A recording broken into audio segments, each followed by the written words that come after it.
Imagine clapping your hands and hearing the sacred call of an ancient bird echo back from a pyramid built over 1,000 years ago.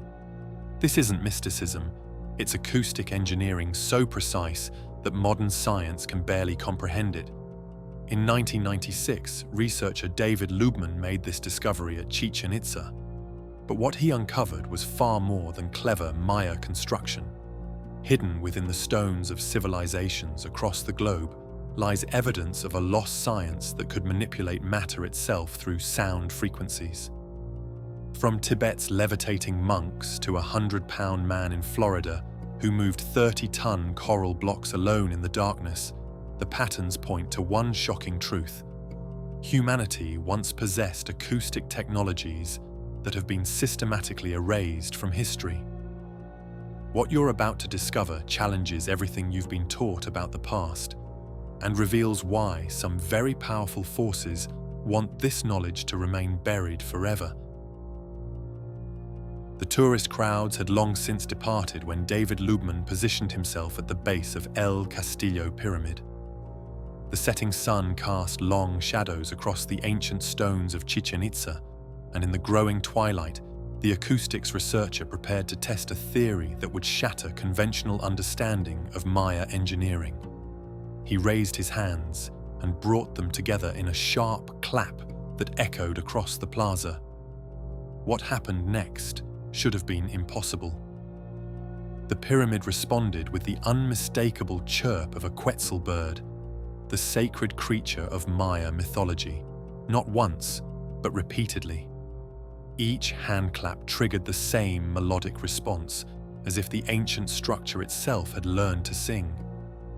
Lubman stood transfixed as the implications cascaded through his mind.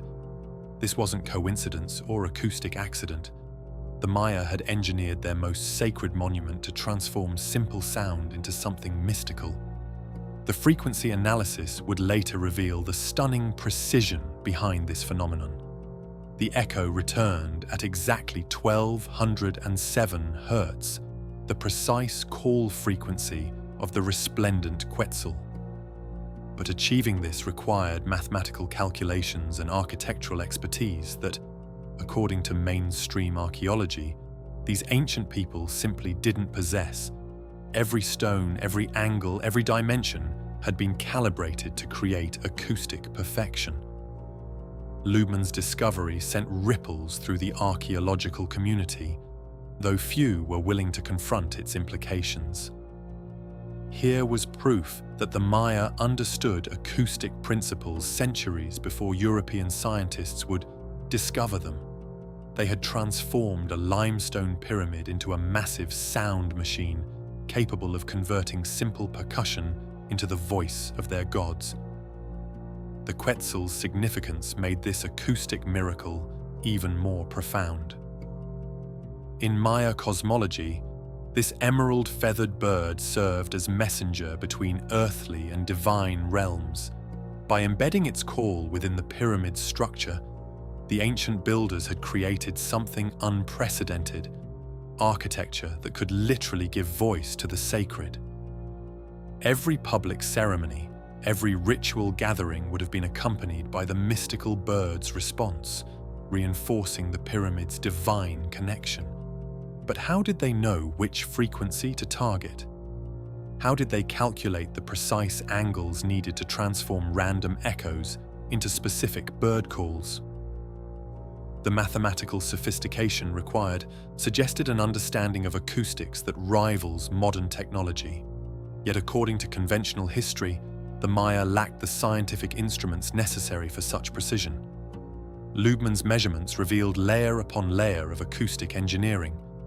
The pyramid's height, the angle of its steps, even the distance between the base and surrounding structures, everything had been designed to create the perfect acoustic environment. This wasn't simply building a pyramid and discovering it made interesting sounds. This was deliberate acoustic architecture, planned and executed with scientific precision. The discovery raised uncomfortable questions about Maya capabilities. If they could engineer specific sound frequencies into their monuments, what other acoustic secrets had they mastered? The official narrative painted these ancient people as skilled astronomers and mathematicians, but acoustic engineering suggested knowledge far beyond what scholars were prepared to acknowledge. Word of the discovery spread slowly through academic circles, met with the kind of cautious skepticism that greets any finding that challenges established timelines. Some researchers dismissed it as clever accident, insisting the Maya couldn't have intentionally created such sophisticated acoustic effects. Others quietly began their own investigations, measuring sound properties at Maya sites across Central America. What they found was deeply unsettling for those committed to conventional archaeological timelines. The acoustic engineering at Chichen Itza wasn't unique. Other Maya pyramids displayed similar properties, each tuned to different frequencies, each creating specific acoustic effects. The Great Ball Court produced 8 distinct echoes from a single shout. The Osario Pyramid generated its own unique sound patterns. Entire cities seemed designed around acoustic principles. The implications stretched far beyond Maya civilization. If these ancient builders possessed such advanced acoustic knowledge, what had happened to it? Why had this science vanished from human understanding, only to be slowly rediscovered by modern researchers?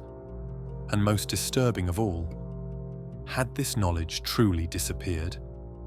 Or had it been deliberately hidden? As Loubman continued his research, patterns emerged that suggested the Maya acoustic achievements were part of something much larger. Across the globe, ancient structures displayed similar acoustic properties. The oracle at Delphi focused sound in ways that created supernatural experiences.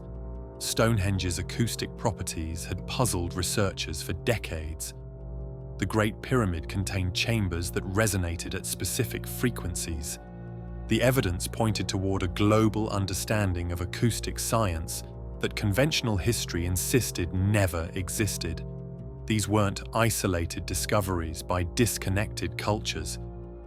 The consistency of acoustic engineering across continents suggested shared knowledge, common principles, and perhaps even coordinated construction. But the most unsettling realization came as modern researchers attempted to understand how these ancient acoustic effects were achieved. Despite access to computer modeling, sophisticated measurement equipment, and centuries of scientific advancement, replicating the Mayas' acoustic engineering proved extraordinarily difficult. The precision required exceeded what many modern architects could achieve, even with technological assistance. This raised profound questions about the nature of ancient knowledge. If the Maya could accomplish acoustic feats that challenge contemporary expertise, what other capabilities had been lost to history? What other sciences had reached heights that modern civilization was only beginning to rediscover? The pyramid at Chichen Itza continued to sing its ancient song, each tourist's handclap triggering the Quetzal's call. But for those who understood the sophistication required to create such effects, the sound carried a different message. It whispered of lost knowledge, suppressed science, and acoustic technologies that could have transformed human civilization. As researchers measured and analyzed the pyramid's acoustic properties, they began to recognize patterns that extended far beyond Maya territory. The frequency precision, the architectural calculations, the sophisticated understanding of sound propagation. These elements appeared in ancient structures across the globe, suggesting knowledge that transcended individual civilizations. Yet this acoustic mastery had somehow vanished from human understanding, leaving only stone monuments that continued to demonstrate capabilities their builders supposedly never possessed. The mystery deepened with each measurement, each analysis revealing new layers of acoustic sophistication that challenged fundamental assumptions about ancient technological capabilities.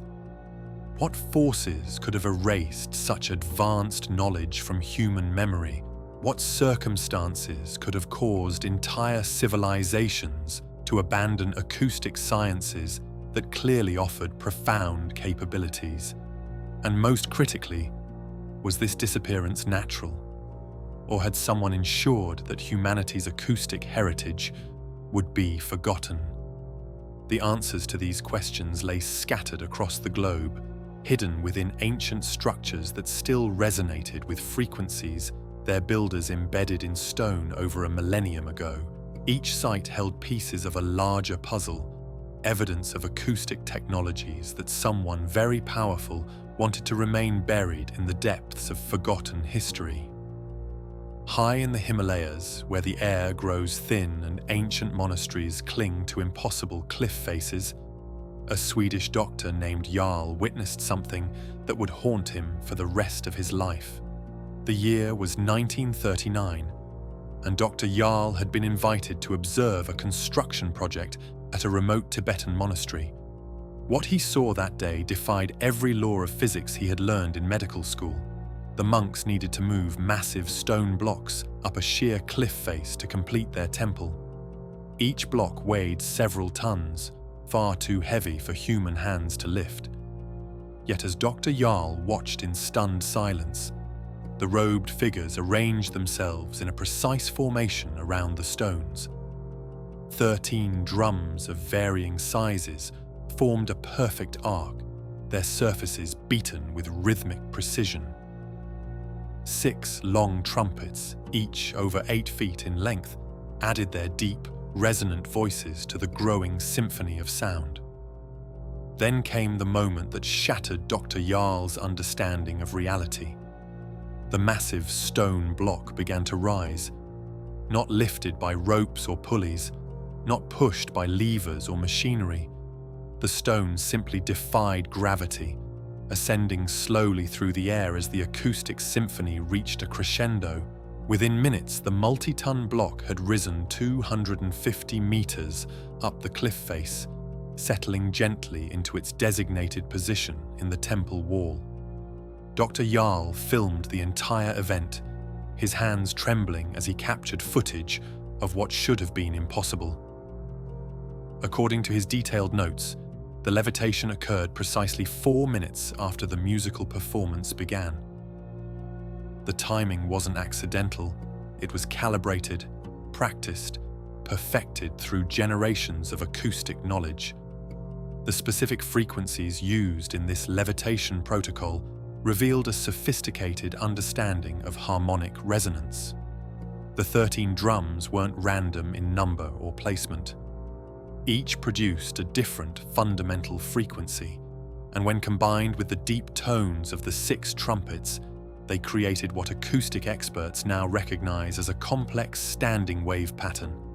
The stones weren't simply lifted. They were caught in a precisely engineered acoustic field that negated their gravitational binding to Earth. But Dr. Jarl's footage was just one documented case of Tibetan acoustic levitation. Throughout the 1930s and 40s, several Western explorers reported similar phenomena. British engineer Henry Kjelsen described watching monks use singing bowls and harmonic chanting to move stones that would have required modern cranes to lift. Russian traveler Nicholas Rurik documented acoustic ceremonies where objects appeared to float freely in the air, suspended by invisible forces. The acoustic instruments used in these levitation protocols weren't simple drums and horns. Each had been crafted according to precise mathematical ratios, their dimensions calculated to produce specific frequency combinations. The positioning of the instruments around the target stones followed geometric patterns that maximized acoustic resonance. Every element, from the number of musicians to the duration of the performance, had been refined through centuries of experimentation. What made these accounts particularly compelling was their consistency across different witnesses and locations. Independent observers described nearly identical procedures: the careful arrangement of acoustic instruments, the gradual building of harmonic frequencies, the precise moment when gravitational forces appeared to weaken, and the controlled movement of massive objects through acoustic manipulation alone. The monks themselves claimed their acoustic knowledge came from ancient texts preserved in monastery libraries for over 1,000 years. According to their traditions, sound levitation wasn't supernatural. It was natural science, properly understood and carefully applied. They spoke of frequencies that could unlock the hidden properties of matter, harmonics that could overcome the force of gravity, and acoustic principles that connected Earth's vibrational patterns to the cosmic frequencies that governed celestial motion. Modern physicists who have studied these accounts find themselves confronting uncomfortable possibilities. Theoretical frameworks exist that could explain acoustic levitation, standing wave patterns that create areas of reduced gravitational effect, harmonic frequencies that disrupt molecular cohesion, resonance phenomena that temporarily alter the fundamental properties of matter. But implementing these theories requires acoustic precision that seems impossible without sophisticated technology. Yet the Tibetan protocols achieved this precision using only traditional instruments and human voices. The monks had discovered acoustic principles that Western science was only beginning to understand, and they had developed practical applications that mainstream physics insisted were impossible. The suppression of this knowledge began almost immediately after Western documentation emerged. Dr. Yarl's footage mysteriously disappeared from several archives.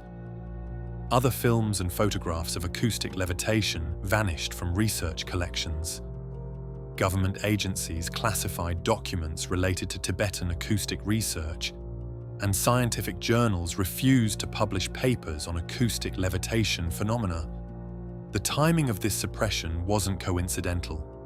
As the 20th century progressed, military and industrial interests recognized the revolutionary potential of acoustic technologies. Levitation capabilities could transform construction, transportation, and manufacturing, but such technologies would also threaten established power structures, oil companies, transportation monopolies, construction conglomerates. All would face obsolescence if acoustic levitation became widely available. The systematic erasure of Tibetan acoustic knowledge followed patterns seen throughout history. Indigenous sciences that threatened established interests were first ridiculed, then suppressed, then forgotten.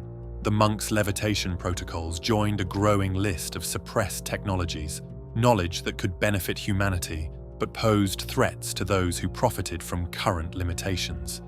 What made the Tibetan case particularly significant was its documentation by credible Western witnesses. Unlike ancient accounts that could be dismissed as mythology, these were 20th century observations by educated professionals. Dr. Yarl was a respected physician. Kjelsen was a trained engineer. Roerich was an accomplished scientist and explorer. Their testimonies carried weight that couldn't be easily dismissed. The acoustic principles underlying Tibetan levitation weren't limited to stone-moving ceremonies. Monastery archives contained references to acoustic healing technologies, frequency-based meditation practices, and harmonic systems for enhancing human consciousness. The monks had developed a comprehensive science of sound that addressed every aspect of human experience: physical, mental, and spiritual. But perhaps the most disturbing aspect of the Tibetan acoustic tradition was its claim of global connection.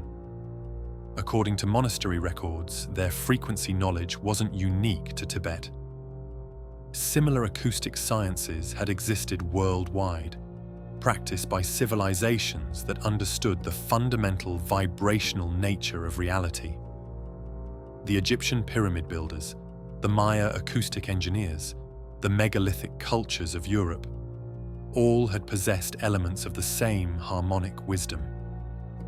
The monks spoke of an ancient global network of acoustic knowledge, transmitted across continents through shared understanding of frequency principles.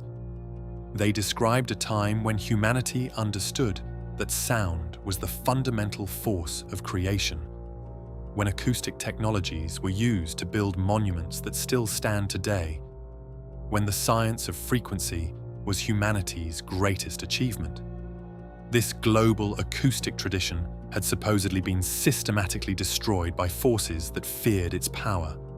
Libraries burned, practitioners eliminated, technologies abandoned, until only scattered fragments remained in isolated monasteries and hidden archives. The Tibetan protocols were among the last surviving remnants of humanity's acoustic heritage. As the 20th century progressed, even these remnants came under attack.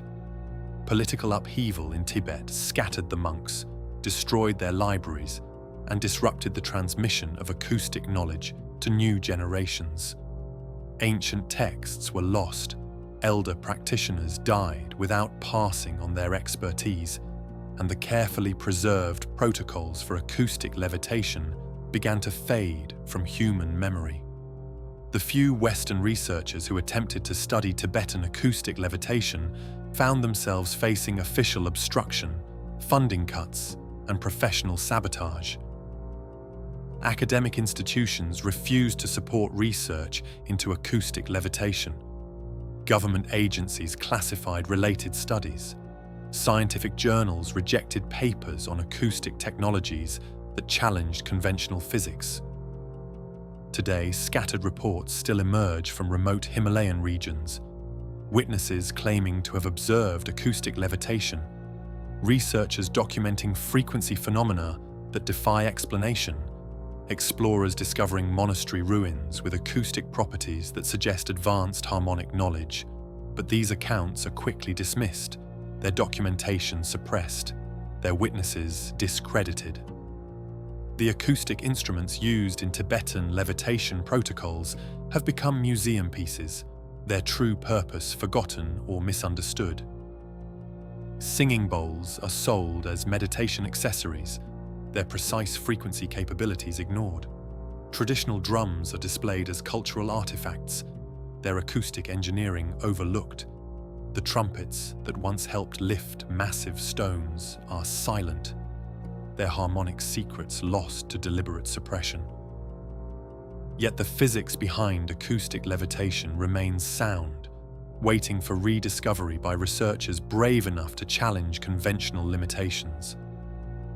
Standing wave patterns can create anti-gravity effects. Harmonic frequencies can disrupt molecular bonds. Resonance phenomena can temporarily alter the fundamental properties of matter. The theoretical foundation exists. What's missing is the practical knowledge that the Tibetan monks spent centuries perfecting. The suppression of Tibetan acoustic science represents more than the loss of ancient wisdom. It represents the deliberate concealment of technologies that could revolutionize human civilization, could free humanity from dependence on destructive energy sources, could provide clean alternatives to industrial processes that poison the environment.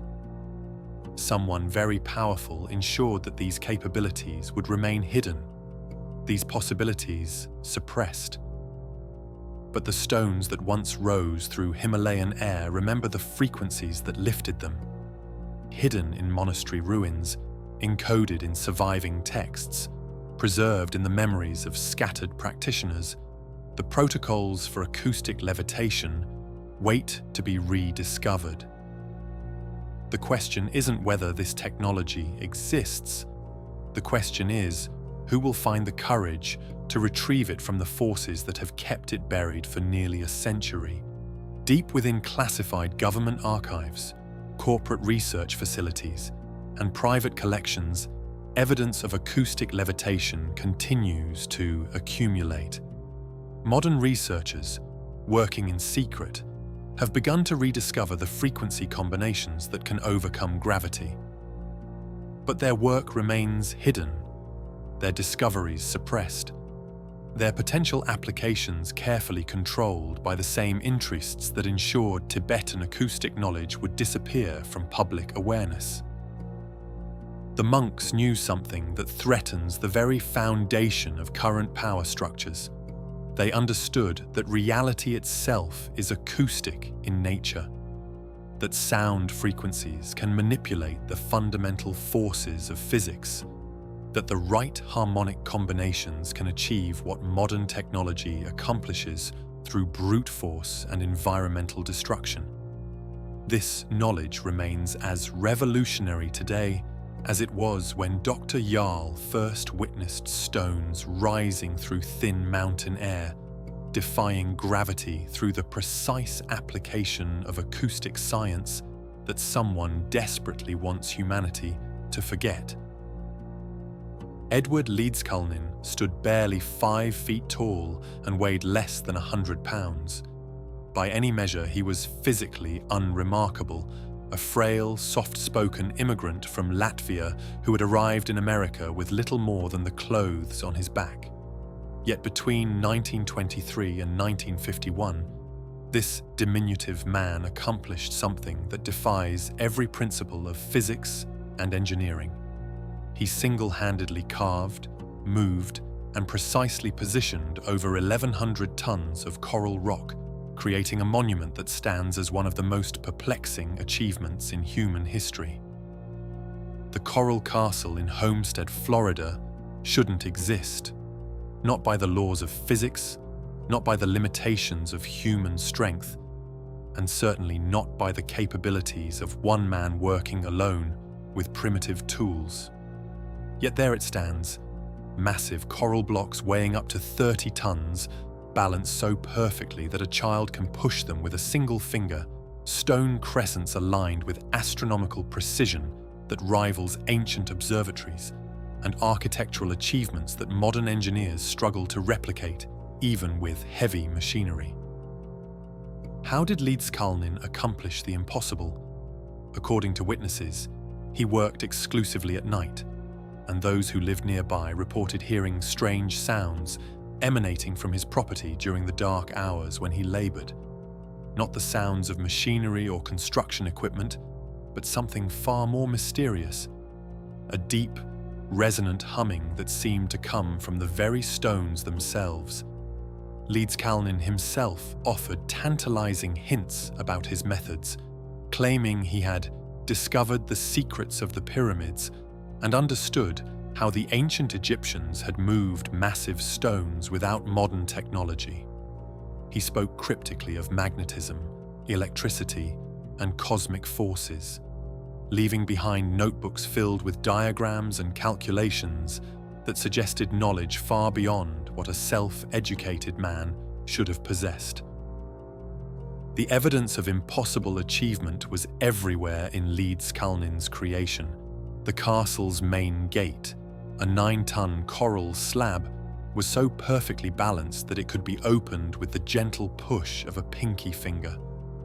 When county officials later examined the gate's mechanism, they found it mounted on an automotive gear from a 1918 Ford truck, with the pivot point positioned with such precision that the massive stone moved effortlessly despite weighing more than 4 cars. Even more baffling were the transportation logistics. Leedskalnin had originally begun his project in Florida City, but in 1936, he decided to relocate his entire creation to Homestead, a distance of 10 miles. Using only a borrowed truck and trailer, he somehow loaded and transported coral blocks that weighed multiple tons each. When curious neighbors asked how he managed to move such massive stones, he would only smile and say he understood the secret of gravity. The architectural precision of the castle revealed sophisticated understanding of astronomical alignments. The Polaris telescope, carved from a single 25-ton block of coral, was positioned to track the North Star with accuracy that matches professional observatories. The sundial could tell time to within 2 minutes throughout the year. Stone crescents marked the winter and summer solstices with perfect precision.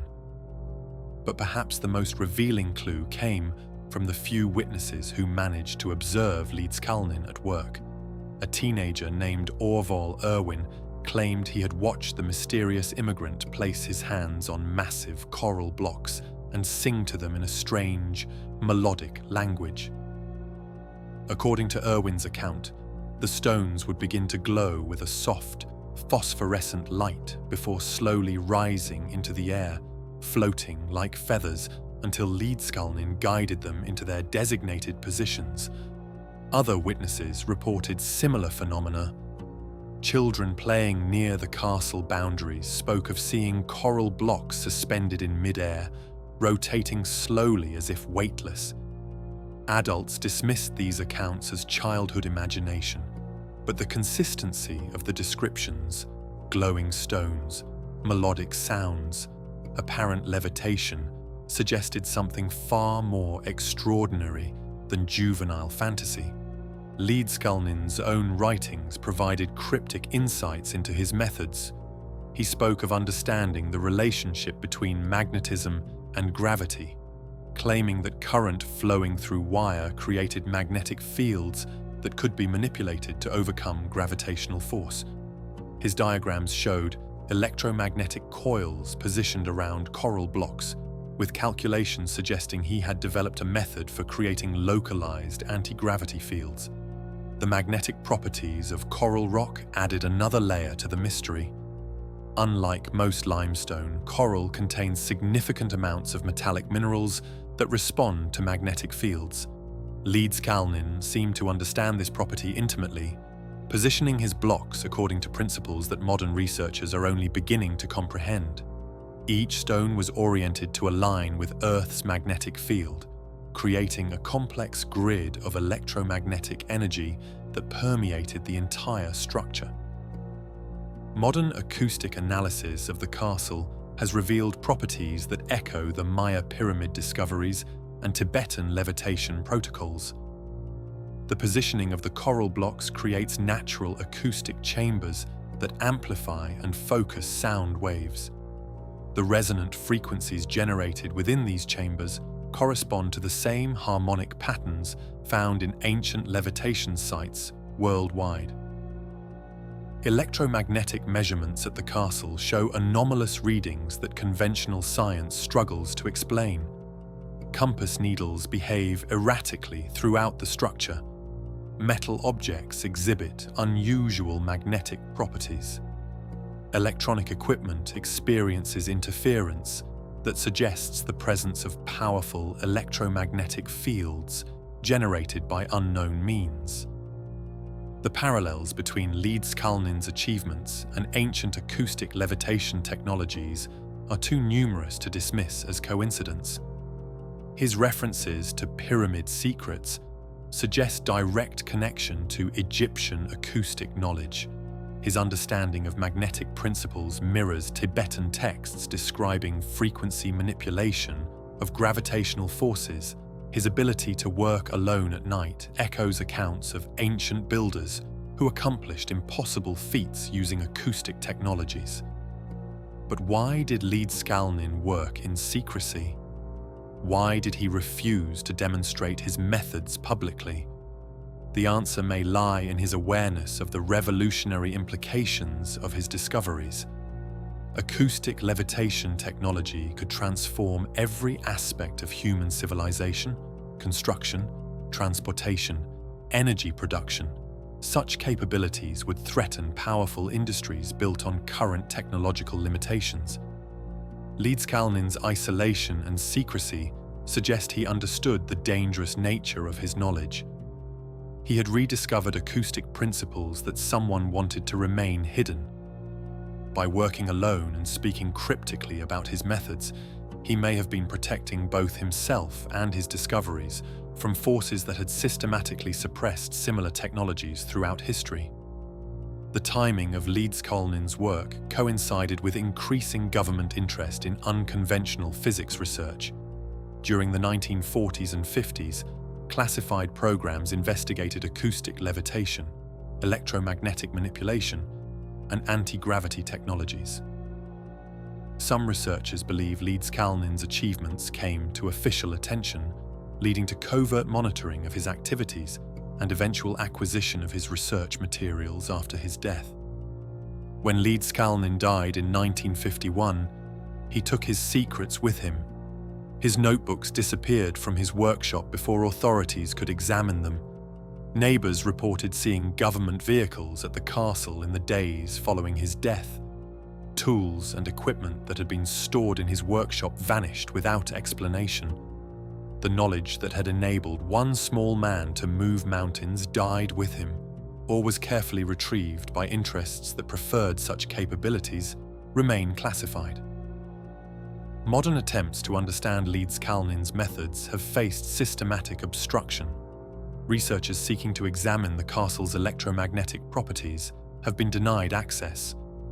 Scientific studies of the structure's acoustic characteristics have been curtailed. Government agencies have classified documents related to investigations of Leeds-Kalnin's work. The suppression of Coral Castle research follows the same patterns seen with Tibetan acoustic levitation and Maya acoustic engineering. Knowledge that could revolutionize human capabilities is systematically hidden, researchers are discredited, and evidence is removed from public access. The message is clear. Some discoveries are too powerful to be shared with humanity. Yet the castle itself remains, continuing to demonstrate capabilities that conventional physics insists are impossible. Visitors still push the 9-ton gate with gentle finger pressure. The astronomical alignments still track celestial movements with perfect precision. The electromagnetic anomalies still puzzle scientists brave enough to investigate them.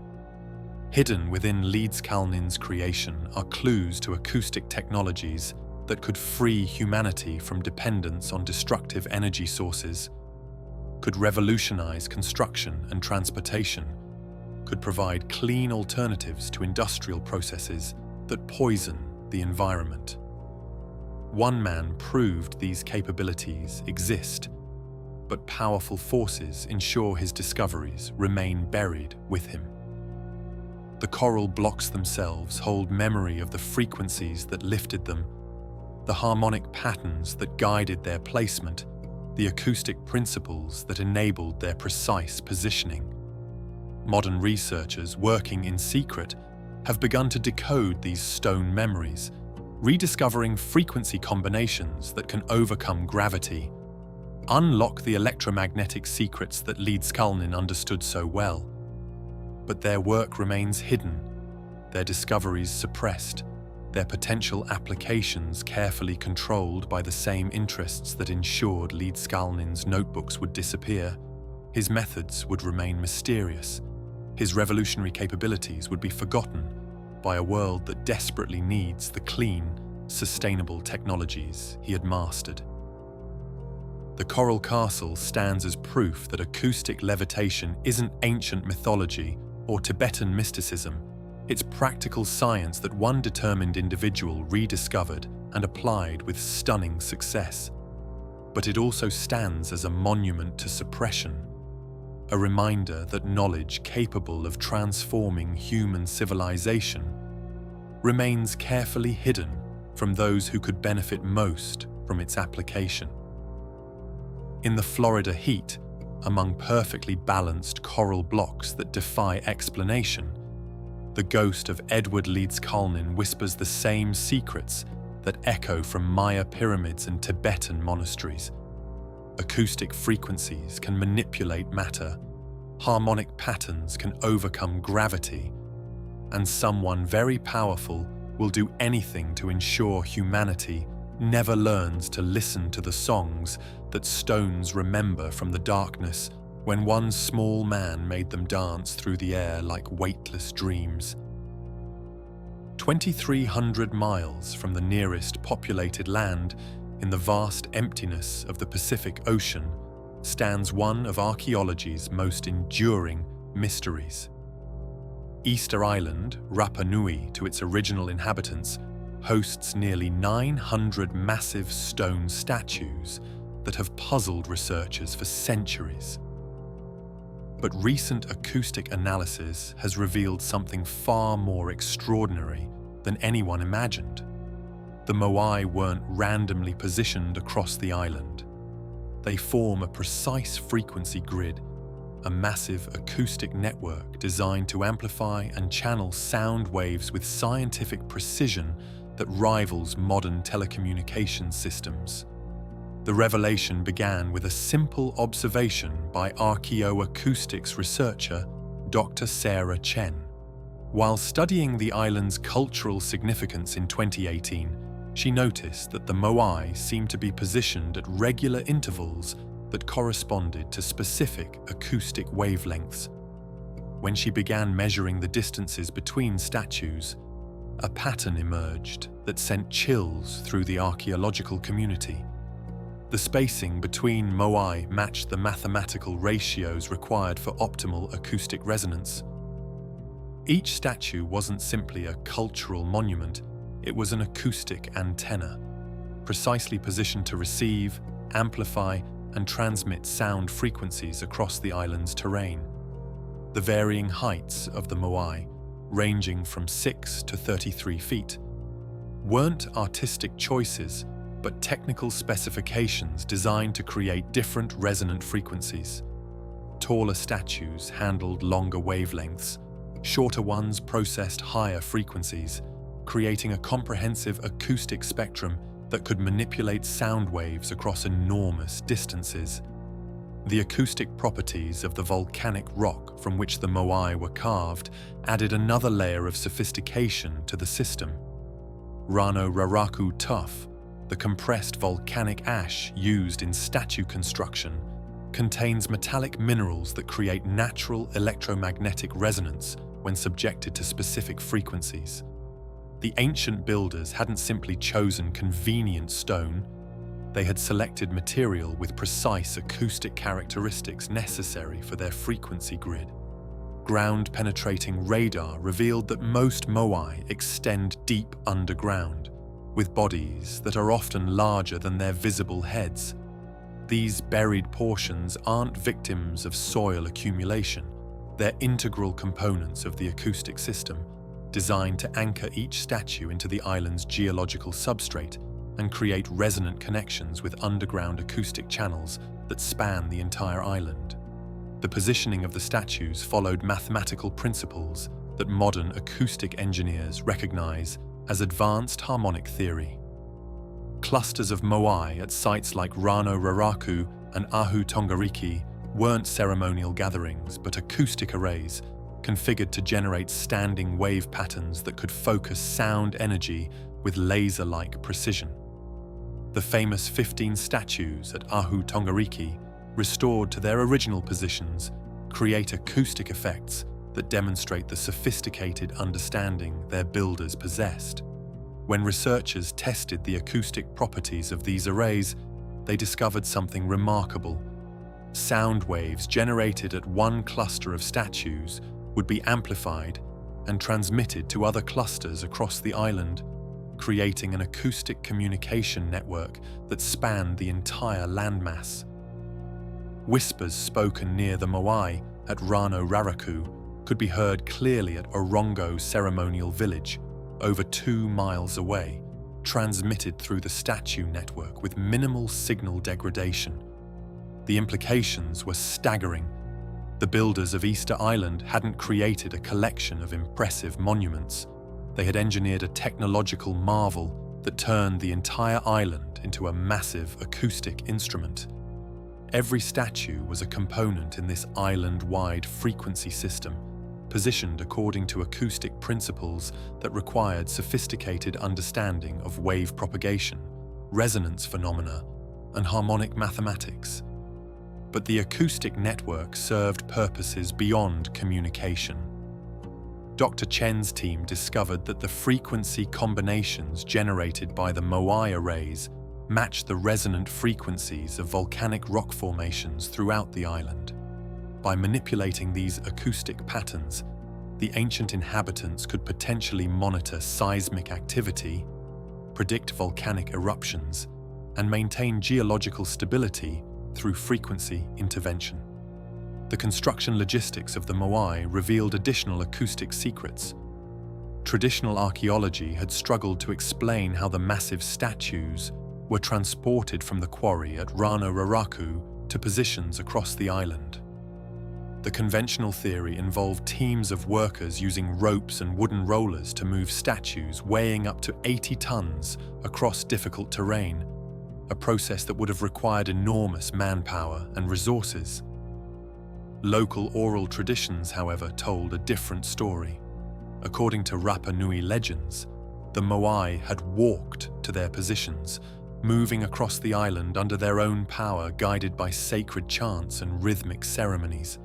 Western archaeologists had dismissed these accounts as primitive mythology, but acoustic analysis suggested the legends might preserve memory of actual acoustic transportation methods. Experiments conducted by researchers attempting to replicate traditional statue-moving techniques revealed fascinating acoustic properties. When teams of people coordinated their movements using rhythmic chanting, the acoustic vibrations generated by their synchronized voices created resonance patterns in the volcanic rock beneath the statues. These frequency combinations appeared to reduce friction between the stones and the ground, making the massive sculptures significantly easier to move. The acoustic transportation theory gained credibility when researchers discovered that the walking paths described in oral traditions corresponded precisely to acoustic channels in the island's geological structure. The routes along which the Moai supposedly walked were natural acoustic waveguides, geological formations that could amplify and focus sound waves with the efficiency of fiber optic cables transmitting light. Ground-penetrating sonar revealed a network of underground acoustic channels connecting major Moai sites across the island. These subsurface formations, created by ancient lava flows, form natural acoustic conduits that could transmit frequency patterns between statue arrays with minimal signal loss. The Moai weren't simply positioned on the surface, they were anchored into this underground acoustic infrastructure, creating connections that turned the entire island into a unified acoustic system.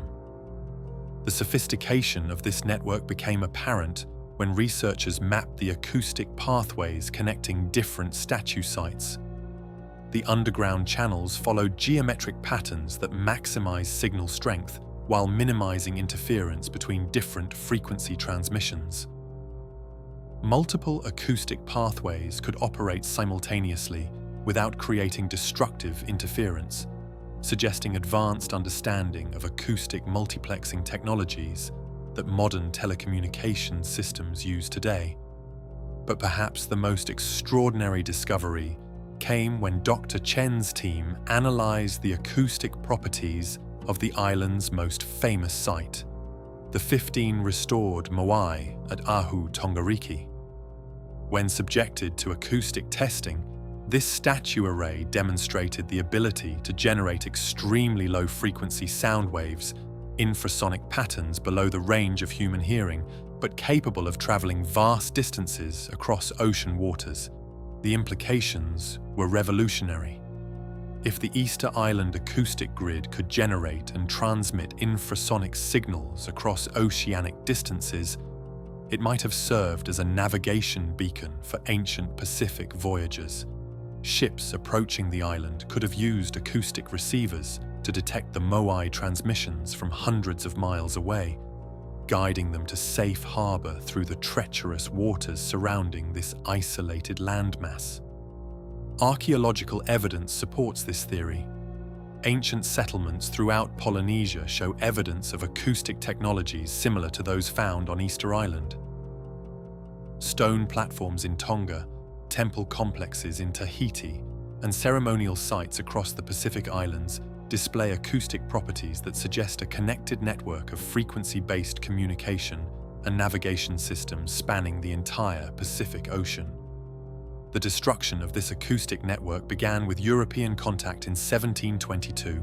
Missionaries, viewing the Moai as pagan idols, encouraged their toppling and displacement. Colonial administrators, seeking to clear land for agriculture, authorized the systematic destruction of statue arrays. By the late 19th century, most of the carefully positioned acoustic arrays had been dismantled, their precise alignment lost to deliberate vandalism and cultural suppression. The knowledge required to operate the acoustic grid vanished even more rapidly. European diseases decimated the island's population, killing the elders who maintained oral traditions about acoustic technologies. Slave raids removed many of the remaining knowledge keepers. By 1900, fewer than 150 people remained on the island, and the acoustic secrets of the Moai had been lost to cultural genocide. Modern restoration efforts, while well-intentioned, have unknowingly damaged the acoustic properties of the statue network. Moai have been repositioned based on archaeological evidence rather than acoustic principles, disrupting the precise alignment necessary for frequency grid operation. Concrete foundations and modern construction techniques have altered the resonant properties of statue sites, further degrading the acoustic capabilities of the ancient system. Recent attempts to reverse engineer the acoustic properties of the Easter Island frequency grid have faced systematic obstruction. Research permits are difficult to obtain, scientific equipment is restricted, and funding for acoustic archaeology projects is routinely denied. Government agencies classify studies related to the island's acoustic properties, and researchers who publish findings about frequency technologies face professional marginalization. The suppression follows familiar patterns. Acoustic technologies that could revolutionize communication, navigation, and energy transmission are systematically hidden from public knowledge. The Easter Island frequency grid represents capabilities that would threaten established telecommunications monopolies, challenge current navigation systems, and provide clean alternatives to electromagnetic technologies that require massive infrastructure investments. Yet the Moai continue to demonstrate their acoustic properties to anyone with the equipment and knowledge to measure them. Sound waves still propagate through the underground channel network. Frequency patterns still resonate through the volcanic rock substrate. The island still functions as a massive acoustic instrument, waiting for humanity to rediscover the operating instructions that its builders encoded in stone monuments scattered across windswept Pacific terrain. Hidden within the positioning of the statues, the geometry of their placement, and the acoustic properties of their construction materials are the secrets of frequency technologies that could transform human civilization. The builders of Easter Island understood principles of acoustic transmission that modern science is only beginning to rediscover, and they implemented these technologies on a scale that demonstrates capabilities far beyond what conventional archaeology attributes to ancient Pacific cultures. The frequency grid remains, damaged but functional, continuing to process sound waves and generate acoustic patterns that echo across oceanic distances.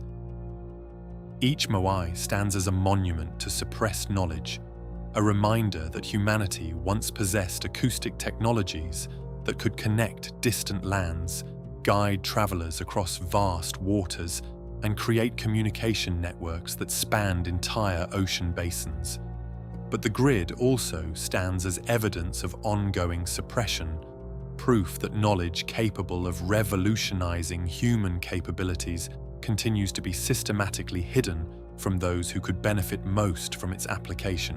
Someone very powerful prefers that the acoustic secrets of Easter Island remain buried beneath layers of conventional archaeological interpretation, their revolutionary potential forgotten in the endless Pacific winds that still carry frequency patterns across waters that remember when stone giants guided ancient navigators through acoustic channels carved into the very foundations of the Earth. For over 4,000 years, the Great Pyramid of Giza has stood as humanity's most enigmatic monument. Conventional archaeology insists it was built as a tomb for Pharaoh Khufu around 2500 BC. But this explanation crumbles under scientific scrutiny.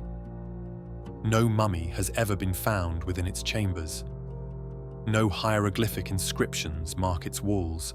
No burial artifacts suggest royal interment. Instead, acoustic analysis reveals something far more extraordinary. The pyramid was designed as a massive acoustic resonator, a technological marvel capable of generating frequencies that could affect human consciousness and possibly manipulate matter itself. The first hint of the pyramid's true purpose emerged in 1968 when physicist Luis Alvarez used cosmic ray detection equipment to search for hidden chambers within the structure. His instruments detected strange energy emissions from the pyramid's interior, not random background radiation, but organized patterns that suggested the monument was actively processing and transforming environmental energy into focused acoustic output. The pyramid's internal architecture reveals sophisticated understanding of acoustic engineering that rivals modern sound studios. The King's Chamber dimensions create perfect resonance at a frequency of 436 Hz, a harmonic known in acoustic science for its ability to induce altered states of consciousness. The Queen's Chamber resonates at a different frequency entirely, suggesting the pyramid was designed to generate multiple acoustic frequencies simultaneously. But the most revealing acoustic feature lies within the Grand Gallery, a magnificent corbelled passage that extends 153 feet through the pyramid's interior. This isn't simply an impressive architectural space. It's a precisely engineered acoustic amplification chamber designed to focus and intensify sound waves with mathematical precision that modern engineers struggle to replicate. The Grand Gallery's dimensions follow harmonic ratios that create standing wave patterns of extraordinary power. Sound waves entering this chamber are amplified, focused, and projected with such intensity that they can be detected outside the pyramid structure. Ancient Egyptian texts describe the pyramid singing during certain astronomical alignments, and acoustic measurements confirm that the Grand Gallery can indeed generate audible frequencies under specific conditions. The acoustic properties of the granite used in the pyramid's construction add another layer of sophistication to the system.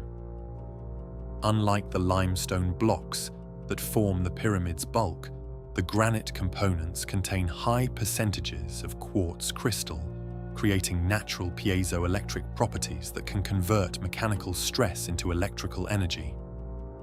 When subjected to acoustic frequencies, these granite elements can generate measurable electromagnetic fields. Recent electromagnetic surveys of the pyramid have detected energy patterns that conventional physics struggles to explain. The structure generates its own electromagnetic field, independent of external power sources. This field fluctuates in response to environmental conditions, solar activity, and lunar cycles, suggesting the pyramid was designed to process cosmic energy and convert it into usable acoustic output. The mathematical precision of the pyramid's construction reveals knowledge that shouldn't have existed in ancient Egypt. The structure's base perimeter divided by its height equals pi to 15 decimal places, a mathematical constant that supposedly wasn't discovered until much later in human history. The pyramid's orientation aligns with true north to within 3/60ths of a degree, a precision that requires astronomical knowledge and surveying capabilities that conventional archaeology insists ancient Egyptians didn't possess. But the pyramid's acoustic capabilities extend far beyond generating interesting frequencies. Experiments conducted within the King's Chamber have documented extraordinary effects on human consciousness and physiology. Subjects exposed to the chamber's resonant frequency report profound altered states of consciousness, enhanced psychic abilities, and experiences that suggest the acoustic environment can directly influence human brain function. Dr. Tom Danley, a renowned acoustic engineer, conducted detailed frequency analysis within the pyramid's chambers and discovered that the structure creates a complex acoustic environment unlike anything found in nature. The pyramid doesn't simply resonate at single frequencies. It generates harmonic series that span the entire acoustic spectrum, creating acoustic conditions that can induce specific neurological responses in human subjects. The implications are staggering. If the pyramid was designed to manipulate human consciousness through acoustic frequencies, it represents technology that modern neuroscience is only beginning to understand. The ability to induce specific brain states through environmental acoustic manipulation could revolutionize medicine, psychology, and human development, capabilities that would threaten established medical and pharmaceutical industries. But the pyramid's acoustic technologies may extend beyond consciousness manipulation into even more revolutionary territory. According to leaked documents from classified research programs, the pyramid has demonstrated the ability to focus acoustic energy with such intensity that it can affect the molecular structure of matter itself. Sound waves generated within the pyramid's chambers can allegedly alter the atomic properties of materials, create unusual electromagnetic effects, and possibly manipulate gravitational forces. These capabilities align perfectly with accounts of acoustic levitation found in Tibetan traditions and other ancient cultures. If the pyramid could generate acoustic frequencies capable of overcoming gravity, it would explain how the massive stone blocks used in its construction were lifted and positioned with such precision. The acoustic levitation technology that Dr. Jarl witnessed in Tibet may have originated in ancient Egypt, transmitted through hidden knowledge networks that connected advanced civilizations across the globe. The suppression of pyramid acoustic research began almost immediately after modern detection equipment revealed the structure's unusual properties. Government agencies classified studies of the pyramid's electromagnetic emissions. Academic institutions discontinued funding for acoustic archaeology projects. Scientific journals refused to publish papers documenting the pyramid's frequency effects on human consciousness. This systematic suppression follows patterns seen throughout history whenever acoustic technologies threaten established power structures. The pyramid's capabilities could revolutionize energy production, eliminate dependence on fossil fuels, provide clean alternatives to destructive industrial processes, and offer medical treatments that would render conventional pharmaceuticals obsolete. Such technologies represent existential threats to the most powerful industries on Earth. The timing of this suppression coincided with increasing military interest in acoustic weapon systems and consciousness manipulation technologies. Defense contractors recognized that the pyramid's acoustic properties could be weaponized, leading to classified research programs that studied frequency-based crowd control, psychological warfare applications, and acoustic systems capable of disrupting electronic equipment at considerable distances. Secret experiments conducted within the pyramid during the 1970s and 80s allegedly demonstrated acoustic effects that terrified researchers and led to immediate classification of all related studies. According to leaked reports, sound waves generated within the king's chamber could affect consciousness at distances of several miles, create localized electromagnetic pulses that disabled electronic equipment, and generate gravitational anomalies that briefly affected the weight of objects within the pyramid's vicinity. These experiments reportedly revealed that the pyramid wasn't simply a passive acoustic resonator. It was an active acoustic weapon system capable of projecting frequency-based effects across considerable distances. The structure could allegedly influence weather patterns, disrupt communication systems, and affect human behavior on a massive scale through precisely calibrated acoustic emissions. The revolutionary potential of pyramid acoustic technology extends into every aspect of human civilization. clean energy generation through acoustic frequency conversion could eliminate dependence on destructive fossil fuels. Medical applications of consciousness-affecting frequencies could revolutionize treatment of neurological disorders, mental illness, and cognitive enhancement. Construction applications of acoustic levitation could transform architecture and engineering. But perhaps most significantly, the pyramid's acoustic capabilities suggest that ancient civilizations possessed scientific knowledge that modern humanity has lost.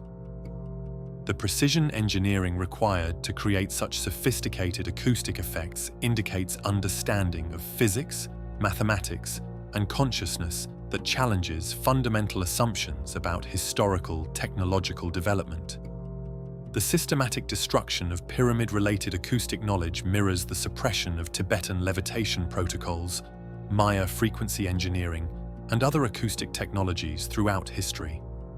Libraries containing acoustic research have been destroyed, scientists studying pyramid frequencies have been discredited, and evidence of the structure's revolutionary capabilities has been systematically removed from public access. Modern attempts to replicate the pyramid's acoustic properties have faced enormous technical challenges, despite access to advanced materials and computer modeling capabilities. The precision required to achieve the pyramid's acoustic effects exceeds what most contemporary engineers can accomplish, suggesting that its builders possessed manufacturing and construction techniques that remain beyond current technological capabilities. Yet the pyramid continues to demonstrate its acoustic properties to anyone with appropriate measurement equipment and access to its interior chambers. Frequency patterns still resonate through its granite components. Electromagnetic fields still fluctuate in response to cosmic energy. The consciousness-affecting acoustic environment still influences human neurological function. Hidden within the pyramid's mathematical proportions, acoustic dimensions, and electromagnetic properties are the secrets of technologies that could transform human civilization. The builders encoded frequency knowledge into stone architecture that has survived 4 millennia, creating a technological manual that waits for humanity to rediscover the operating instructions embedded within its acoustic design. The Great Pyramid stands as humanity's most enduring monument to suppressed acoustic science, a testament to capabilities that someone very powerful wants to remain hidden. Within its chambers, carved in stone and encoded in frequency, lies knowledge that could free humanity from dependence on destructive technologies, could revolutionize medicine and consciousness research, and could provide clean alternatives to industrial processes that threaten planetary survival. But the pyramid also stands as evidence of ongoing suppression, proof that revolutionary technologies continue to be systematically hidden from those who could benefit most from their application. The acoustic secrets that its builders embedded in stone 4,000 years ago remain as dangerous today as they were when government agencies first classified research into the structure's frequency-based capabilities, ensuring that the pyramid's revolutionary potential would remain buried beneath layers of conventional archaeological interpretation that deliberately obscure its true purpose as humanity's most sophisticated acoustic technology. In the basement laboratory of his Colorado Springs facility in 1899, Nikola Tesla made a discovery that would haunt him for the rest of his life. While experimenting with wireless energy transmission, the brilliant inventor accidentally created a resonance frequency that caused the entire laboratory building to vibrate so violently that neighbors thought an earthquake had struck the area. But Tesla realized something far more extraordinary had occurred. He had tapped into the Earth's natural frequency, discovering acoustic principles that could transmit energy wirelessly across unlimited distances and possibly manipulate the fundamental forces of physics. Tesla's journals from this period, most of which remain classified in government archives, allegedly describe experiments that connected ancient acoustic knowledge to cutting-edge electrical science. According to leaked excerpts from these documents, Tesla became convinced that ancient civilizations had understood frequency principles that modern science was only beginning to rediscover. He referenced pyramid technologies and acoustic levitation systems, suggesting direct connections between his electrical experiments and the lost acoustic sciences of ancient Egypt and Tibet. The breakthrough that changed everything came when Tesla realized that the Earth itself functioned as a massive acoustic resonator, capable of conducting and amplifying frequency transmissions on a global scale. His wireless energy experiments had inadvertently demonstrated that properly calibrated acoustic frequencies could influence electromagnetic fields, manipulate gravitational forces, and transmit usable energy through the planet's natural frequency networks. Tesla's Colorado Springs notes allegedly contain detailed descriptions of acoustic levitation experiments conducted in secret collaboration with researchers who had studied Tibetan frequency protocols. According to these classified documents, Tesla successfully replicated ancient levitation techniques using electrical equipment that generated the same harmonic frequencies reported in monastery acoustic ceremonies. Objects weighing several tons allegedly rose through the air in Tesla's laboratory, suspended by precisely calibrated acoustic fields that overcame gravitational attraction. But Tesla's most revolutionary discovery involved the relationship between consciousness and frequency. His experiments allegedly demonstrated that specific acoustic frequencies could directly influence human brain function, induce altered states of consciousness, and enhance cognitive abilities to extraordinary degrees. These findings connected Tesla's electrical research to ancient traditions that used sound frequencies for spiritual enlightenment and consciousness expansion.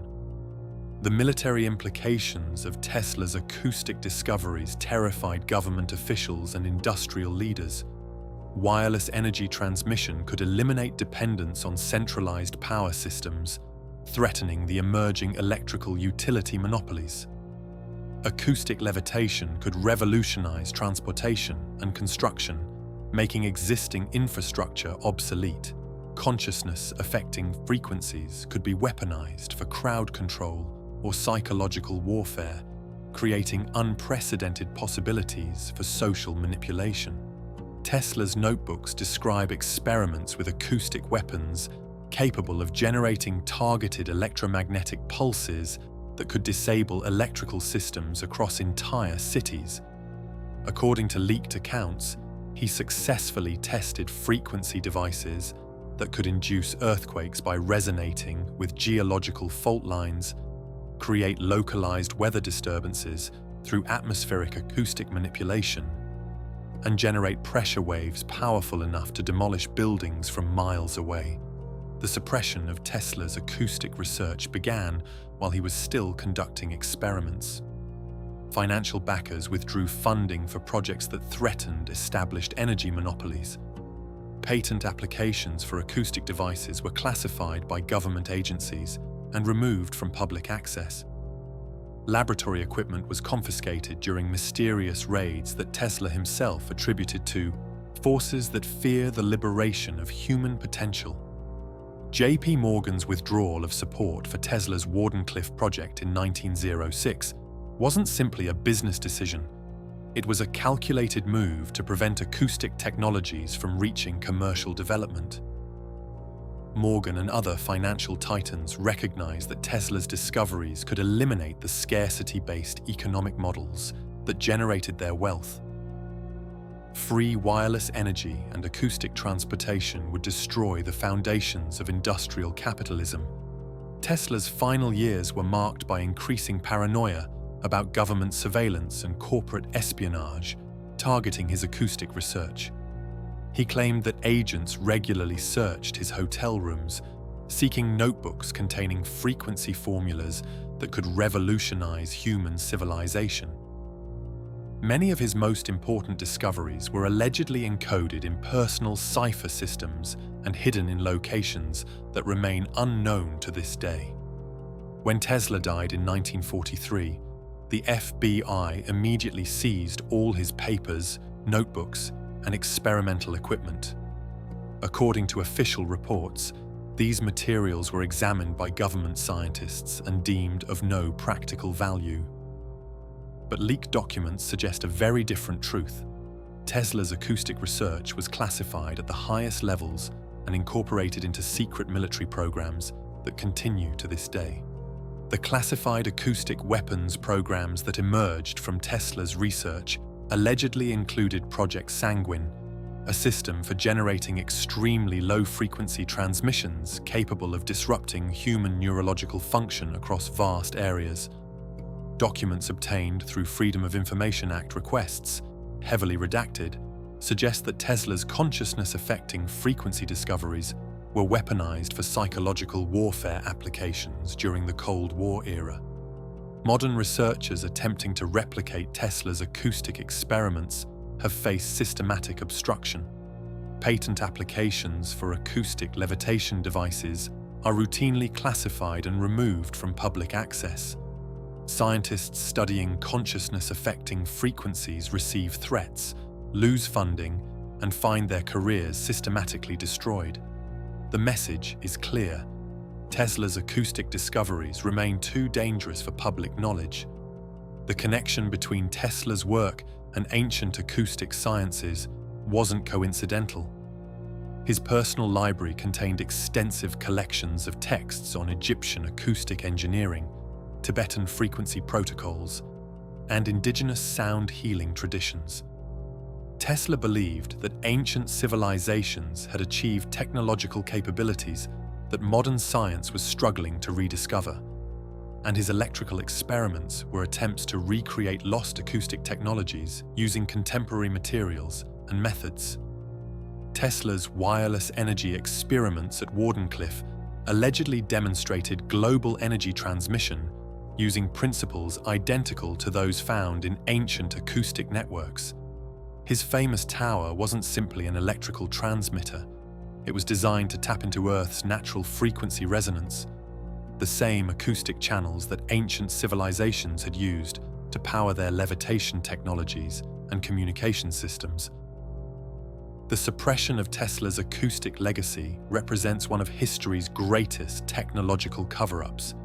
His discoveries could have provided clean, unlimited energy for all humanity, could have eliminated transportation costs through acoustic levitation, and could have revolutionized human consciousness through frequency-based enhancement technologies. Instead, these capabilities were classified, weaponized, and hidden from public access. Corporate interests continue to suppress Tesla's acoustic technologies to protect existing monopolies. Energy companies fear wireless power transmission that would eliminate their distribution networks. Transportation industries resist acoustic levitation that would make their infrastructure obsolete. Pharmaceutical corporations oppose consciousness-enhancing frequencies that could eliminate demand for mood-altering medications.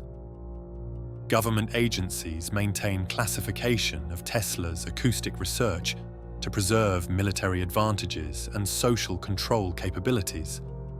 Frequency weapons based on Tesla's discoveries allegedly remain in classified arsenals capable of disabling electronics, influencing human behavior, and generating natural disasters that appear completely accidental.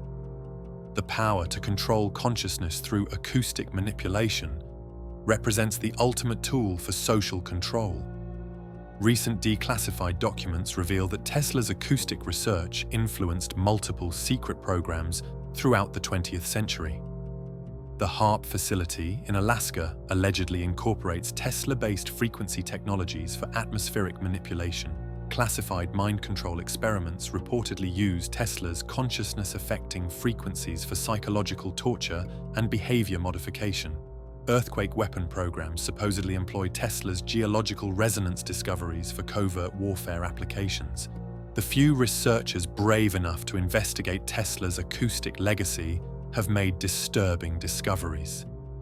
His frequency formulas allegedly remain hidden in government archives, classified at levels that exceed nuclear weapons security.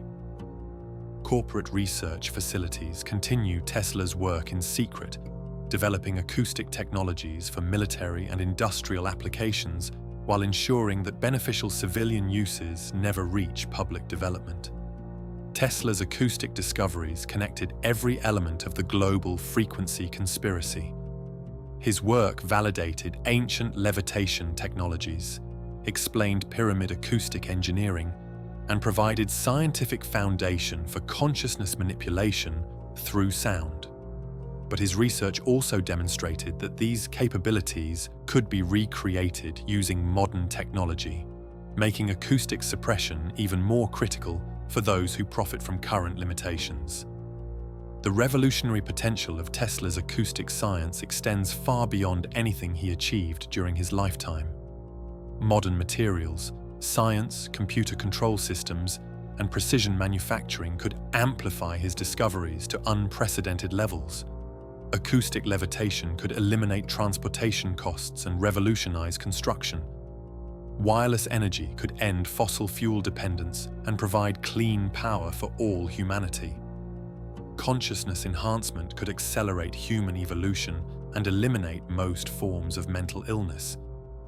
But these possibilities remain locked away in classified archives, hidden behind layers of government secrecy and corporate suppression that ensure Tesla's acoustic legacy continues to benefit only those with access to the world's most heavily guarded technological secrets. The frequency discoveries that could transform human civilization remain forbidden knowledge, available only to military and intelligence agencies that have weaponized Tesla's humanitarian vision for purposes that would have horrified their inventor. Tesla died believing that his acoustic technologies would eventually liberate humanity from scarcity, conflict, and ignorance. Instead, his discoveries became tools of oppression, weapons of control, and sources of power for the same forces he had hoped to overthrow. The frequencies that could have elevated human consciousness remain locked in vaults, while the world struggles with problems that Tesla's acoustic science solved over a century ago. The ghost of Nikola Tesla haunts every suppressed acoustic discovery, every classified frequency experiment, every hidden levitation protocol. His work proved that the ancient acoustic sciences weren't mythology, but practical technology that could be recreated and improved using modern methods. But it also proved that someone very powerful will do anything to ensure that humanity never gains access to the frequency technologies that could free us from the limitations that keep us divided, dependent, and controlled by those who have turned Tesla's liberating discoveries into their most carefully guarded secrets. In 1967, Swiss scientist Hans Jenny published research that would fundamentally challenge humanity's understanding of reality itself. Using a simple device called a tonoscope, Jenny demonstrated that sound frequencies could create complex geometric patterns in sand, water, and other materials. These weren't random formations. They were precise, repeating structures that appeared whenever specific frequencies were applied. Jenny called this phenomenon cymatics, from the Greek word for wave, but his discovery revealed something far more profound. Sound doesn't just travel through matter, it actively shapes and organizes reality at the most fundamental level. Jenny's experiments began with basic materials scattered on metal plates connected to acoustic generators. When pure frequencies were introduced, the chaotic particles immediately organized themselves into perfect geometric patterns, circles, hexagons, intricate mandala-like formations that seemed to emerge from nowhere. Different frequencies created different patterns, and the complexity of the formations increased with the sophistication of the sound waves applied. But the most extraordinary discovery came when Jenny realized that these patterns weren't simply curiosities. They were the same geometric forms found throughout nature. The hexagonal structures that appeared under specific frequencies matched the molecular arrangement of crystals, the cellular patterns in living organisms, and the spiral formations of galaxies. Sound frequencies weren't just creating pretty patterns, they were revealing the hidden acoustic blueprint that underlies all physical reality. The implications were staggering. If sound could organize matter into complex structures, then frequency manipulation could potentially control the formation of molecules, influence biological processes, and alter the fundamental properties of physical materials. Jenny had discovered that reality itself might be acoustic in nature, that the universe could be understood as a vast symphony of frequencies, creating and maintaining all existence through harmonic vibration. Jenny's cymatics research provided scientific validation for ancient acoustic technologies that had been dismissed as impossible mythology. If sound could organize matter and create complex structures, then acoustic levitation became theoretically feasible. The precise frequency control demonstrated in Tibetan protocols, Maya, acoustic engineering, and Tesla's experiments could indeed manipulate matter at the molecular level, overcoming gravitational forces through acoustic field manipulation. The connection between cymatics and consciousness proved even more revolutionary. Jenny discovered that human brain waves, when converted to audible frequencies, created specific geometric patterns that corresponded to different states of awareness. Delta wave frequencies produced simple, symmetrical forms associated with deep sleep and unconsciousness. Theta waves generated more complex patterns linked to meditation and creativity. Alpha and beta frequencies created intricate mandala-like structures that correlated with heightened awareness and focused concentration. This discovery suggested that consciousness itself might be acoustic in nature, that human awareness could be understood as frequency patterns that organize neural activity into coherent thought processes. If consciousness was fundamentally acoustic, then the frequency technologies found in ancient pyramids, Tibetan monasteries, and Tesla's laboratories could directly influence human mental states, enhance cognitive abilities, and possibly expand consciousness beyond normal limitations. Military researchers immediately recognized the weaponization potential of cymatics discoveries. If sound frequencies could organize matter and influence consciousness, then acoustic weapons could manipulate both physical materials and human mental states. Classified programs allegedly began developing cymatics-based technologies for crowd control, psychological warfare, and infrastructure destruction through targeted frequency applications. The suppression of cymatics research began almost immediately after Jenny published his findings.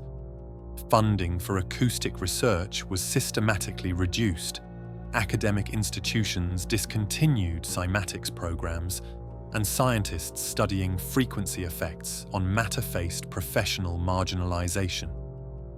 The revolutionary implications of cymatics threatened too many established interests to be allowed open development. Pharmaceutical companies recognized that cymatics could revolutionize medicine through frequency-based healing technologies that would eliminate demand for chemical treatments. If specific sound frequencies could organize cellular structures and influence biological processes, then acoustic medicine could treat diseases, repair tissue damage, and enhance human health without toxic side effects or expensive medications. Energy corporations feared that cymatics research could lead to acoustic energy generation systems that would make fossil fuels obsolete. If sound frequencies could organize matter at the molecular level, then acoustic technologies might be able to manipulate atomic structures, creating clean energy sources that would destroy the scarcity-based economic models that generated enormous profits for existing energy monopolies. construction and manufacturing industries opposed cymatics development because acoustic technologies could revolutionize production processes, eliminate heavy machinery requirements, and make current manufacturing infrastructure worthless.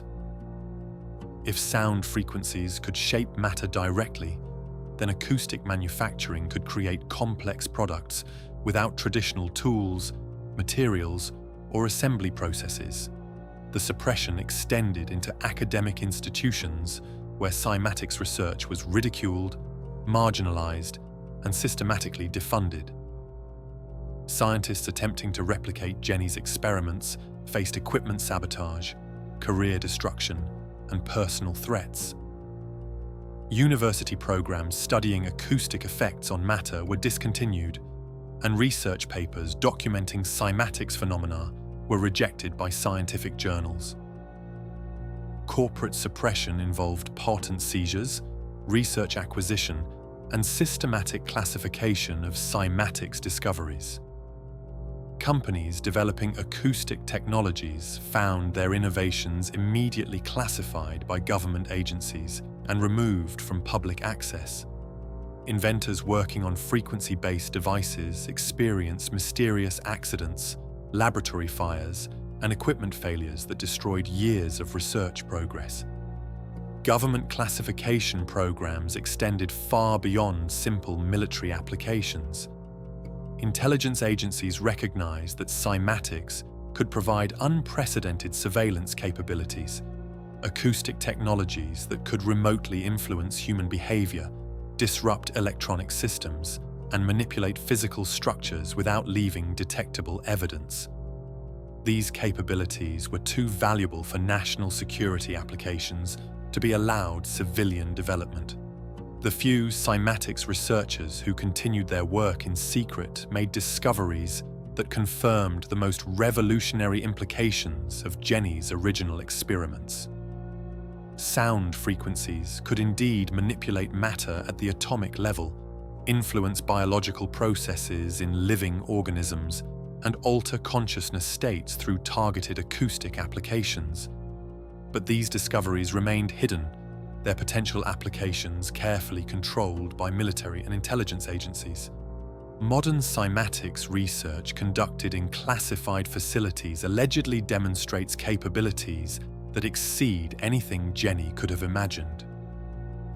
Acoustic technologies can reportedly manipulate genetic structures, influence weather patterns, and create materials with properties that violate conventional physics.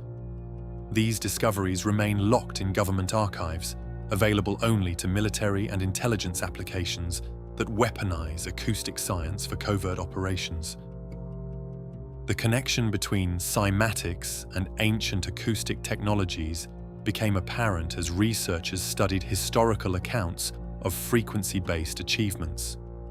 The geometric patterns created by cymatics exactly match the architectural designs found in acoustic temples, pyramid chambers, and stone circles worldwide. Ancient builders had apparently understood cymatics principles thousands of years before Jenny's scientific validation. Archaeological evidence suggests that ancient cymatics applications extended far beyond architectural design into practical technologies that modern science is only beginning to rediscover.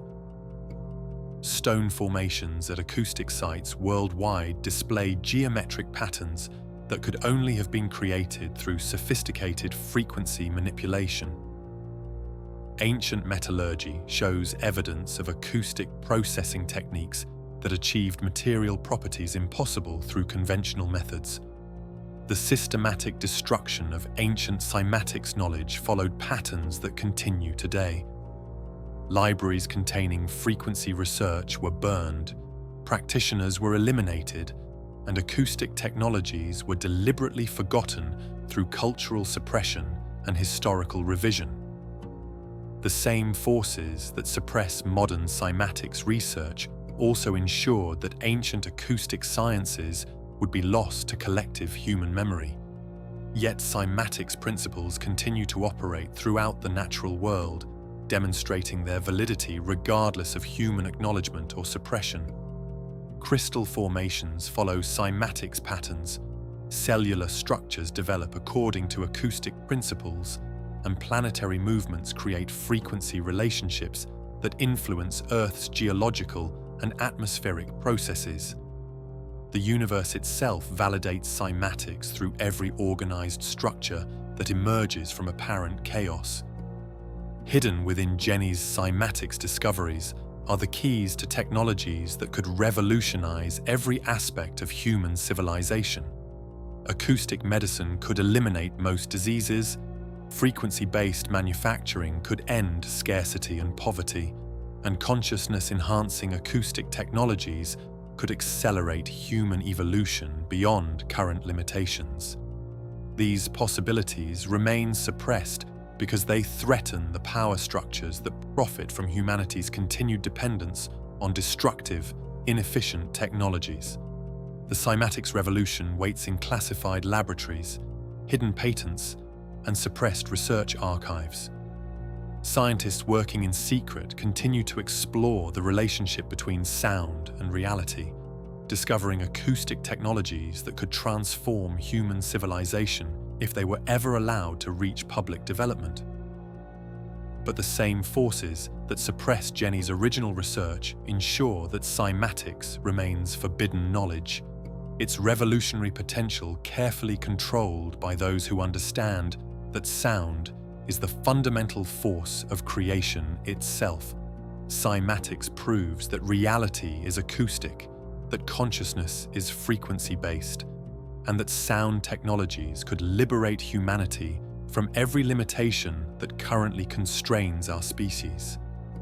But it also proves that someone very powerful will do anything to prevent these discoveries from reaching the people who could benefit most from acoustic science that reveals the universe as a vast symphony of creative frequencies waiting for humanity to learn how to conduct the cosmic orchestra that could transform our world through the conscious application of sound.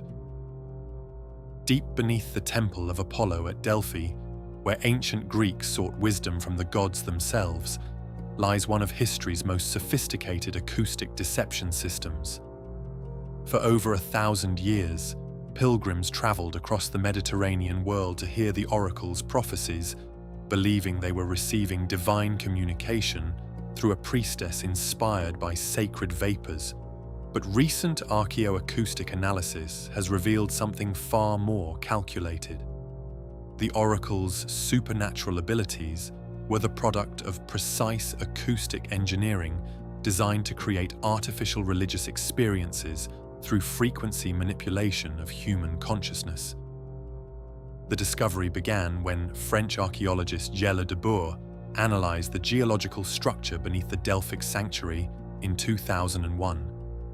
De Boer's team found that the temple sat directly above intersecting fault lines that created natural acoustic chambers within the rock formation. But these weren't accidental geological features. They had been deliberately modified through ancient engineering to create specific acoustic effects that could induce altered states of consciousness in anyone who entered the sacred spaces. The oracle chamber itself was positioned at the exact acoustic focal point where sound waves generated throughout the temple complex converged with mathematical precision. The chamber's dimensions created resonant frequencies that matched the brainwave patterns associated with trance states, visionary experiences, and heightened suggestibility. Pilgrims entering this acoustic environment would immediately experience neurological changes that made them receptive to suggestion and prone to perceiving ordinary sounds as divine communication. But the acoustic manipulation extended far beyond simple resonance effects. The temple's architectural design included hidden acoustic channels that allowed priests to project their voices into the oracle chamber from concealed locations throughout the complex. These acoustic conduits were engineered with such precision that voices could appear to emerge from empty air, creating the illusion that gods themselves were speaking directly to bewildered pilgrims. The famous sacred vapors that supposedly induced the oracle's prophetic abilities were real. but they weren't supernatural emanations from the gods. Geological surveys revealed that the fault lines beneath Delphi released ethylene gas, a naturally occurring compound that produces mild euphoric effects and enhances susceptibility to acoustic manipulation. The ancient engineers had positioned the oracle chamber to maximize exposure to these psychoactive emissions while using acoustic frequencies to amplify their consciousness-altering effects. Ground-penetrating radar revealed an extensive network of hidden chambers and acoustic passages throughout the Delphic complex. These concealed spaces allowed priests to monitor conversations throughout the temple, position themselves for optimal acoustic projection, and coordinate elaborate theatrical performances that convinced pilgrims they were witnessing genuine divine intervention. The entire sanctuary was essentially a massive acoustic theatre designed to manufacture religious experiences through sophisticated frequency manipulation. The acoustic technologies employed at Delphi demonstrated understanding of human neurological responses to specific frequencies that modern neuroscience is only beginning to comprehend. The resonant frequencies generated within the oracle chamber match the brainwave patterns associated with religious ecstasy, prophetic visions, and mystical experiences. Ancient priests had discovered that specific acoustic environments could reliably induce altered states of consciousness that made ordinary humans appear to possess supernatural abilities. But Delphi wasn't unique in employing acoustic deception for religious and political control. Similar acoustic engineering has been discovered at oracle sites throughout the ancient world. The Temple of Ammon in Egypt used underground acoustic chambers to create the illusion of divine voices. The Oracle of Dodona in Greece employed bronze vessels positioned to amplify and distort sounds in ways that seemed supernatural to ancient visitors. The Cave of the Sibyl in Italy was carved with acoustic properties that transformed normal speech into otherworldly emanations. The pattern was clear. Ancient religious authorities had systematically used acoustic technologies to create artificial supernatural experiences that reinforced their power and authority. The gods didn't speak through chosen priests. The priests used acoustic science to create convincing illusions of divine communication that maintained social control through manufactured religious awe. The sophistication of these acoustic deception systems required scientific knowledge that contradicts conventional assumptions about ancient technological capabilities, creating the precise resonant frequencies needed to induce specific neurological states demanded understanding of brain function, acoustic physics, and harmonic mathematics that supposedly didn't exist in the ancient world. Yet the evidence was undeniable. Ancient engineers had mastered acoustic technologies that modern science struggles to replicate. The oracle's prophecies themselves reveal the calculated nature of the Delphic operation. Rather than random mystical utterances, the oracle's pronouncements followed clear political patterns that benefited powerful interests throughout the Greek world. Wars were encouraged or discouraged based on geopolitical considerations. Trade routes were blessed or cursed according to economic interests, and political decisions were divinely endorsed when they served the agendas of those who controlled the sanctuary. The acoustic deception at Delphi represented one of history's earliest examples of technologically assisted mass manipulation. By using frequency technologies to create artificial religious experiences, the oracle's controllers could influence the behavior of entire civilizations while maintaining the illusion that their guidance came from divine sources rather than human calculation. This template for acoustic control would be repeated throughout history whenever powerful interests sought to manipulate public consciousness through technological means. Modern governments and corporations have recognized the revolutionary potential of acoustic consciousness manipulation demonstrated at Delphi. Classified research programs have allegedly developed advanced versions of the oracle's frequency technologies, creating acoustic systems capable of inducing specific emotional states, implanting artificial memories, and controlling human behavior through carefully calibrated sound wave exposure. These capabilities remain hidden from public knowledge because they represent the ultimate tools for social control. The suppression of research into ancient acoustic manipulation follows familiar patterns. Archaeological studies of oracle sites face funding restrictions, equipment limitations, and official obstruction. Scientists attempting to analyze the acoustic properties of religious sites encounter permit denials, research confiscations, and professional marginalization. The acoustic secrets of Delphi remain carefully guarded by the same forces that control modern frequency-based manipulation technologies. Corporate interests fear that public understanding of acoustic consciousness manipulation could lead to consumer resistance against frequency-based advertising, marketing, and behavioral influence systems that generate enormous profits through subliminal acoustic manipulation. If people understood how sound frequencies could influence their thoughts and decisions, they might demand protection from acoustic manipulation technologies that currently operate without public awareness or consent. Intelligence agencies oppose disclosure of acoustic manipulation capabilities because they rely on frequency-based technologies for psychological operations, crowd control, and covert influence campaigns that would be impossible without public ignorance of acoustic consciousness manipulation principles. The oracle's ancient deception methods have been refined and amplified through modern technology, but they remain dependent on public ignorance of acoustic manipulation possibilities. The religious implications of Delphi's acoustic deception are particularly disturbing for established spiritual institutions. If the oracle's divine communications were manufactured through acoustic technology, then how many other religious experiences throughout history were artificially created through frequency manipulation? The discovery that ancient priests used acoustic science to fake divine contact threatens the fundamental credibility of religious authority that depends on claims of supernatural communication. Recent archaeological excavations at Delphi have uncovered additional evidence of acoustic manipulation technologies that remain classified by Greek authorities. Sophisticated acoustic devices, harmonic calculation systems, and frequency generation equipment suggest that the oracle's acoustic deception was far more advanced than initially understood.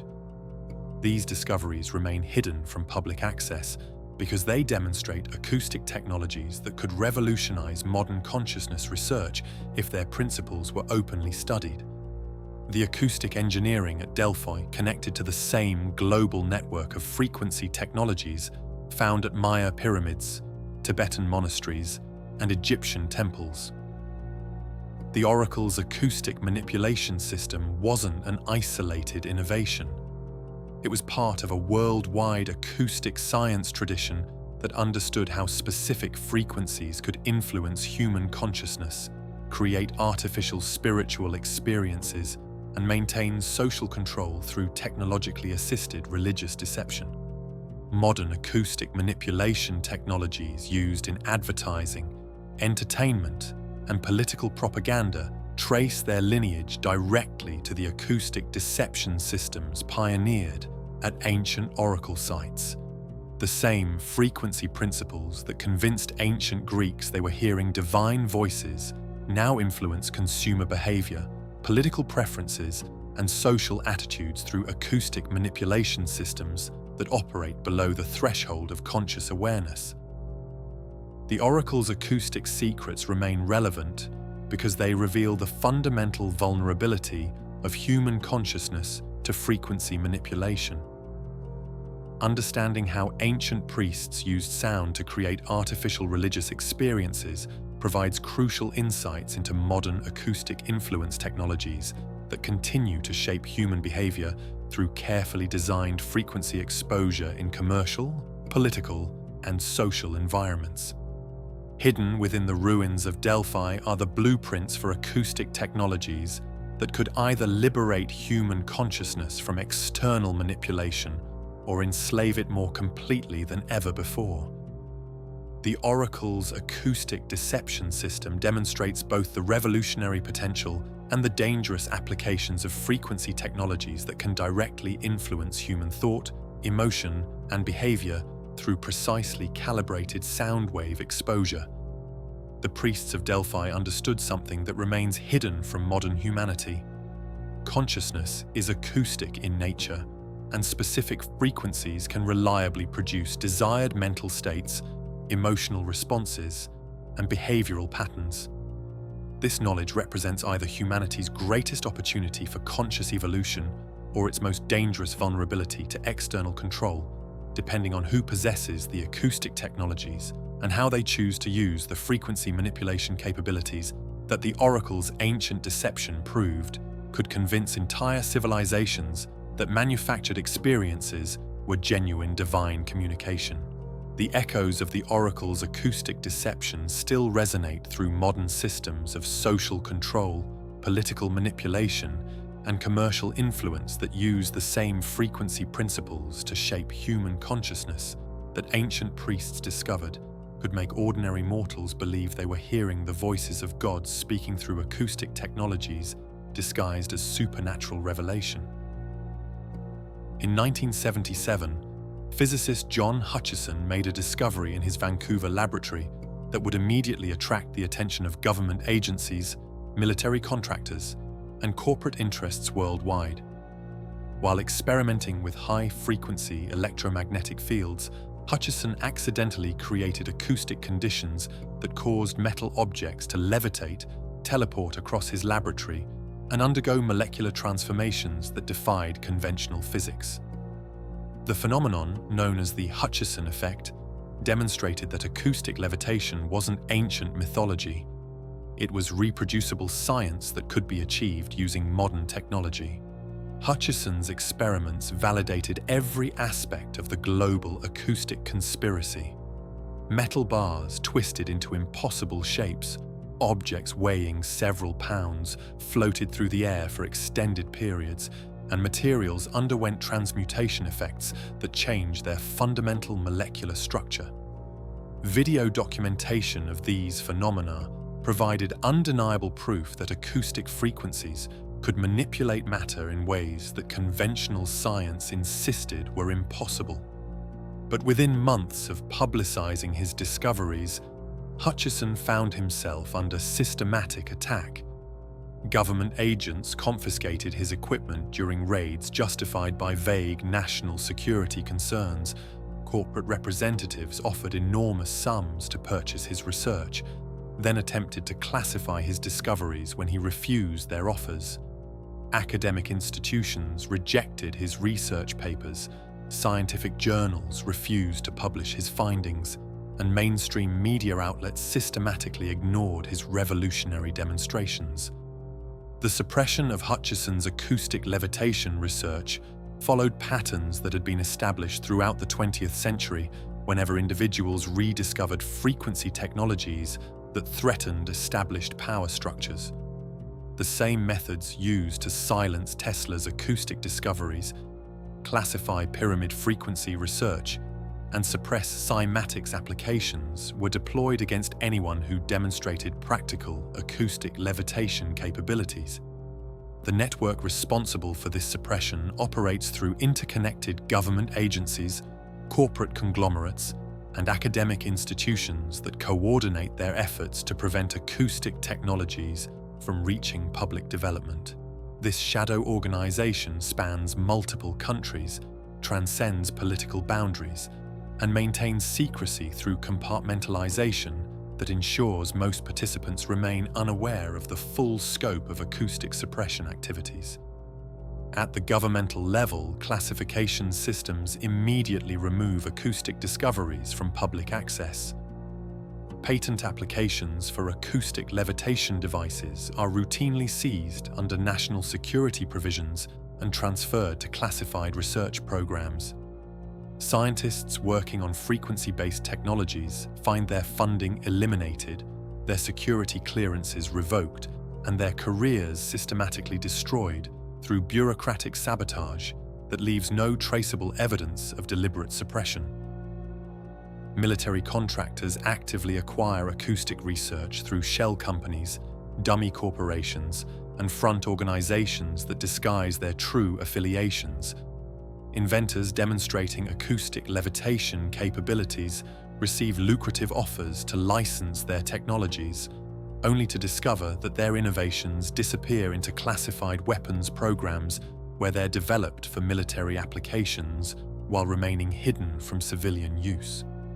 Corporate suppression involves systematic acquisition of acoustic patents, researchers, and equipment through mergers, acquisitions, and hostile takeovers that place frequency technologies under the control of conglomerates with vested interests in preventing their public development. Energy companies acquire acoustic power generation patents to prevent competition with fossil fuel systems. Transportation corporations purchase levitation technologies to prevent disruption of existing infrastructure investments.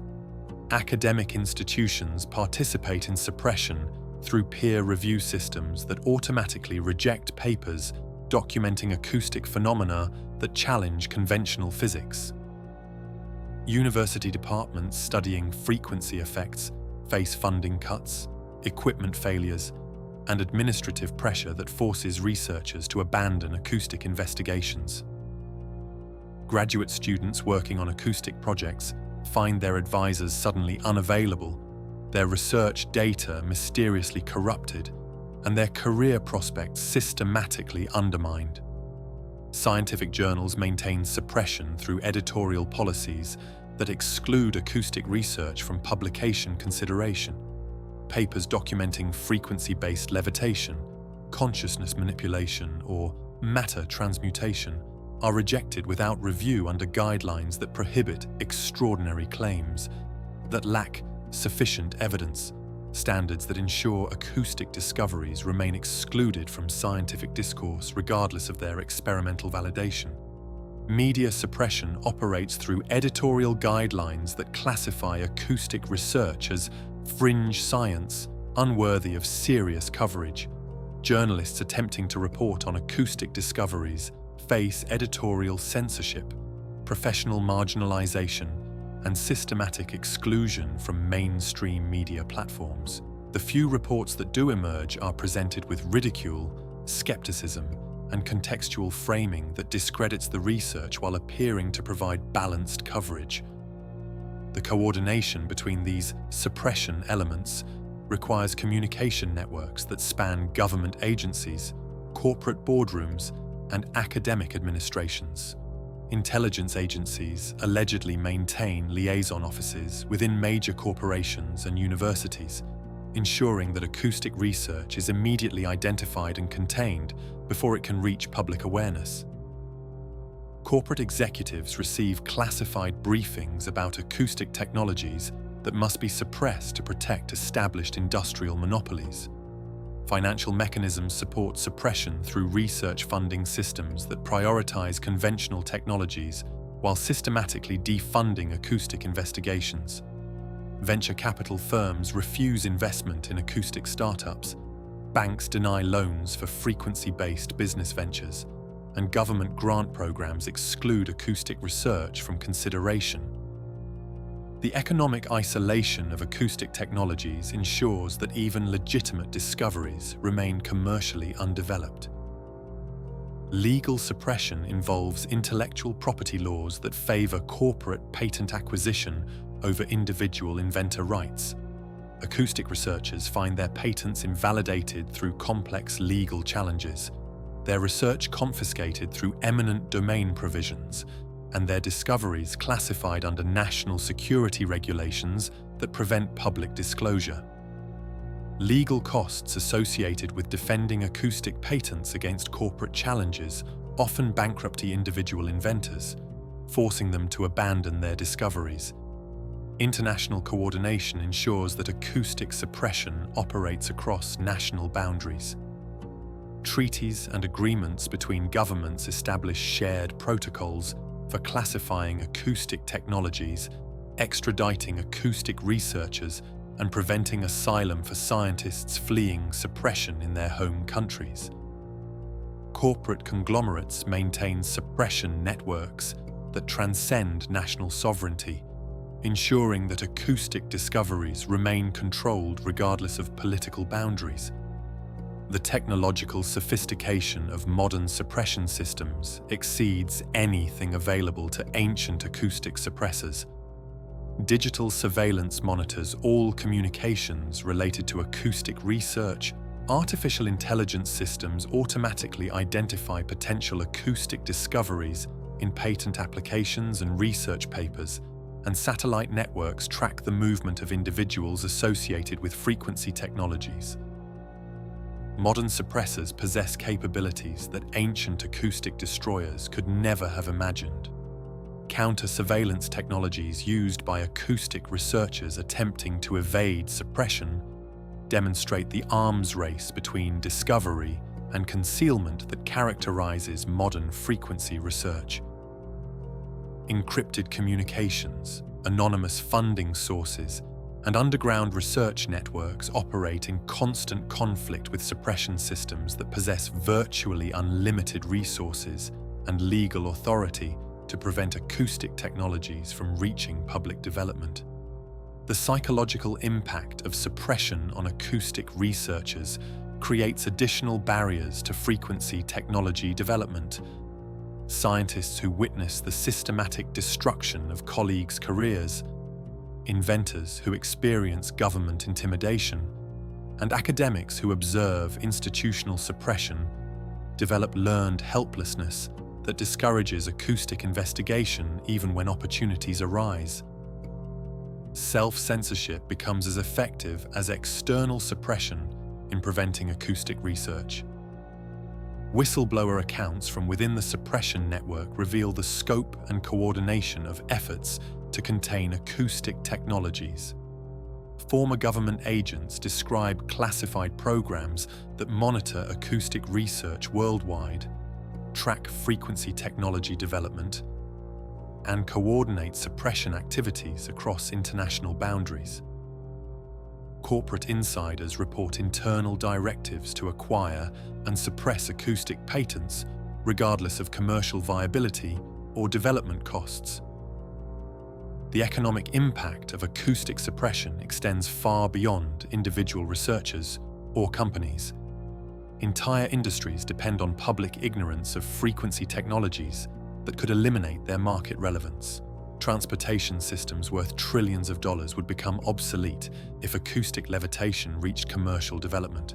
Energy corporations representing quadrillions in asset values would face immediate bankruptcy if acoustic power generation became publicly available.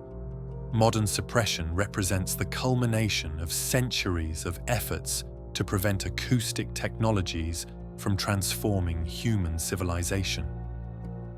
The network responsible for containing frequency discoveries has evolved from ancient library burnings and practitioner eliminations into sophisticated systems that can identify, acquire, and suppress acoustic technologies within days of their discovery by anyone, anywhere in the world.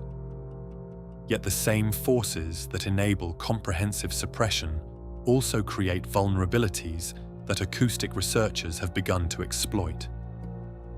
Digital networks that facilitate suppression coordination can be infiltrated by counterintelligence operations. Corporate consolidation that strengthens suppression control also creates single points of failure that acoustic resistance movements can target. Government classification systems that hide acoustic research also isolate suppression activities from public oversight that could expose their operations.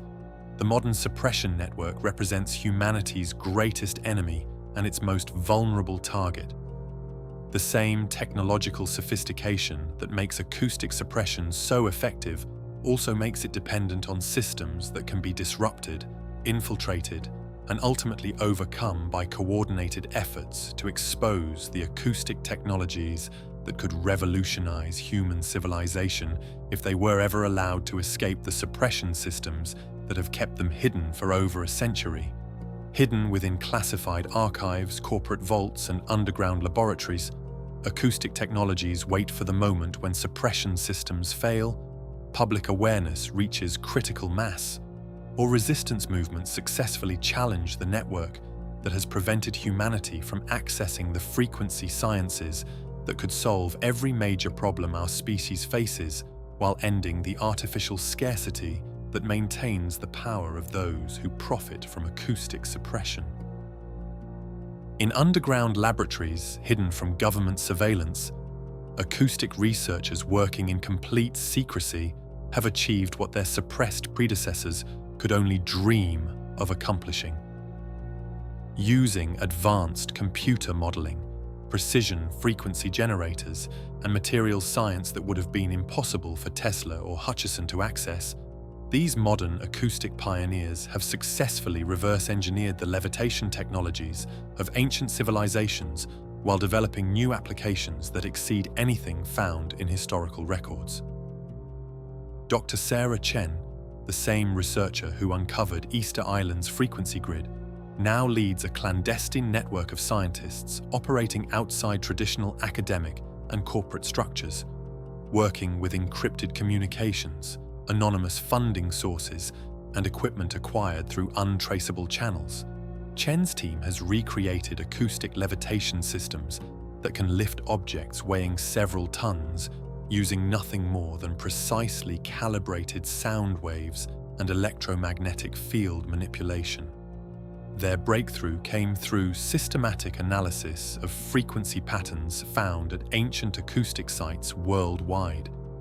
By combining the Maya Pyramid's resonance calculations with Tibetan levitation protocols, Tesla's electromagnetic theories, and modern cymatics research, they developed unified acoustic equations that explain how sound waves can overcome gravitational forces through harmonic interference patterns that temporarily alter the fundamental properties of matter itself.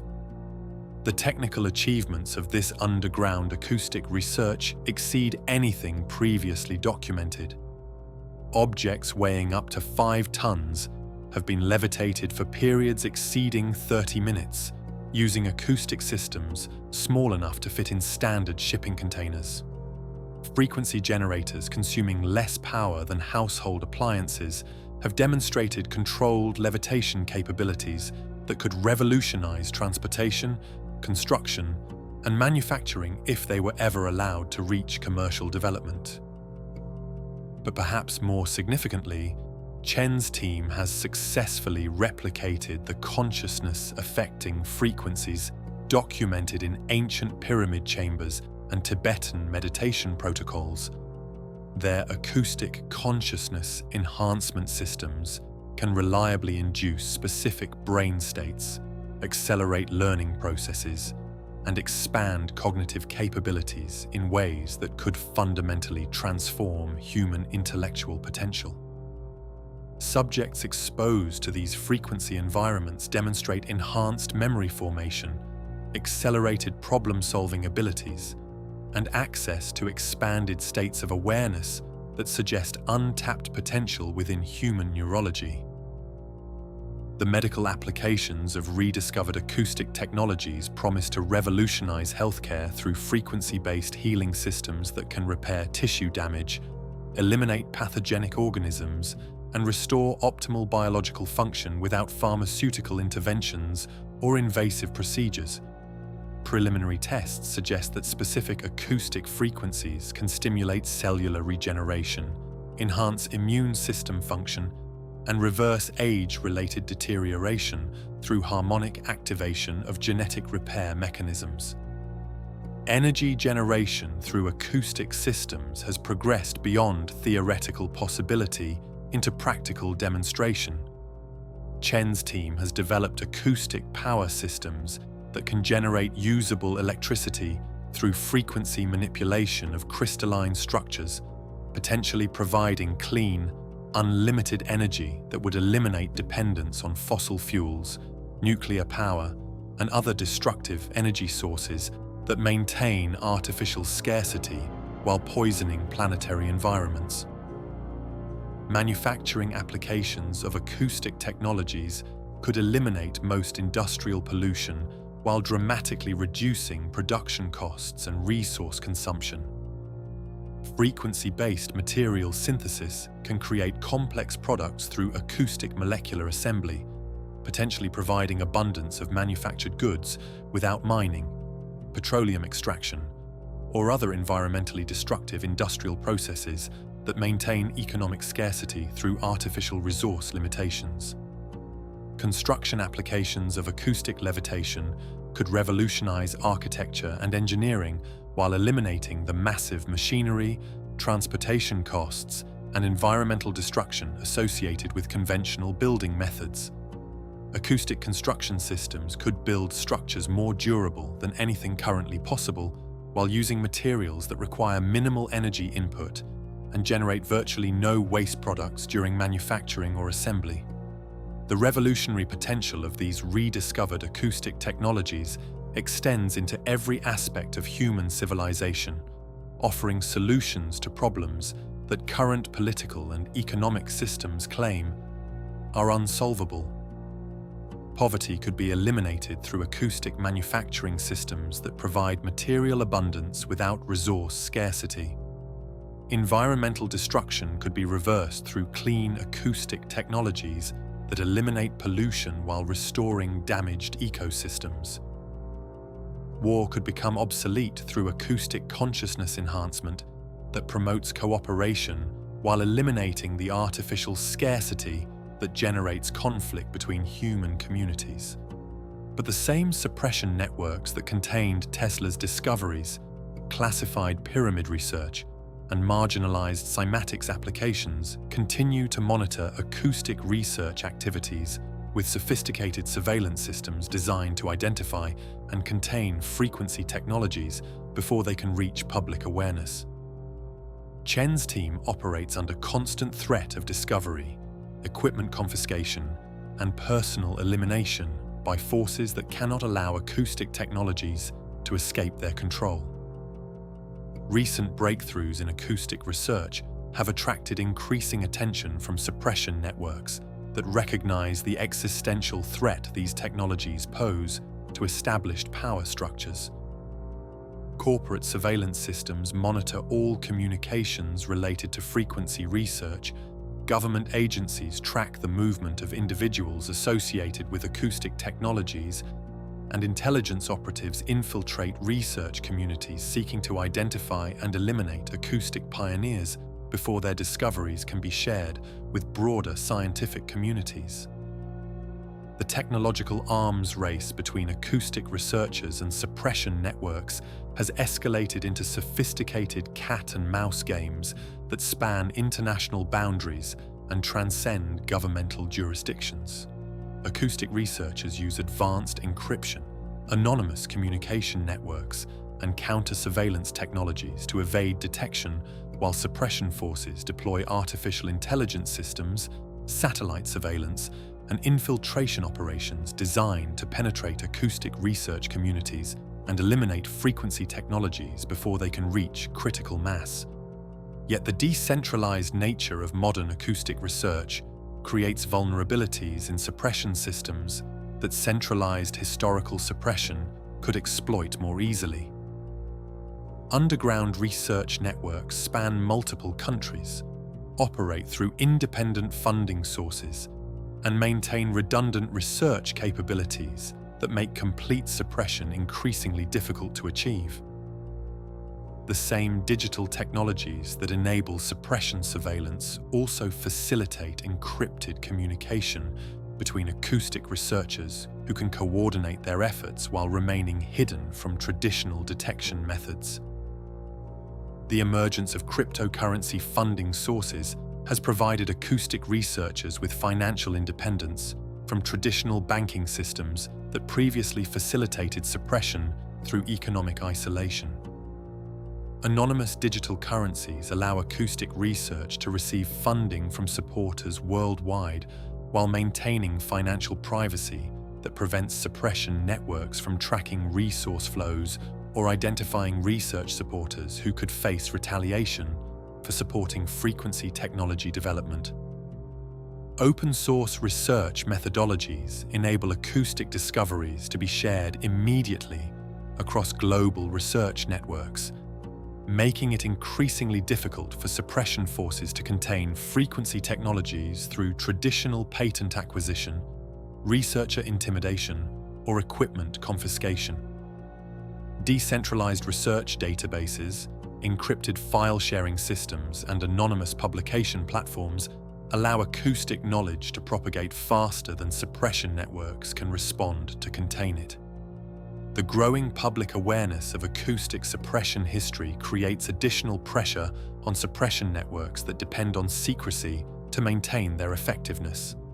Social media platforms, alternative news sources, and independent researchers are documenting acoustic discoveries and suppression activities with unprecedented speed and reach, making it increasingly difficult to maintain public ignorance of frequency technologies and their revolutionary potential. Corporate whistleblowers from within suppression networks have begun revealing internal documents, classified research programs, and suppression protocols that expose the scope and coordination of efforts to contain acoustic technologies.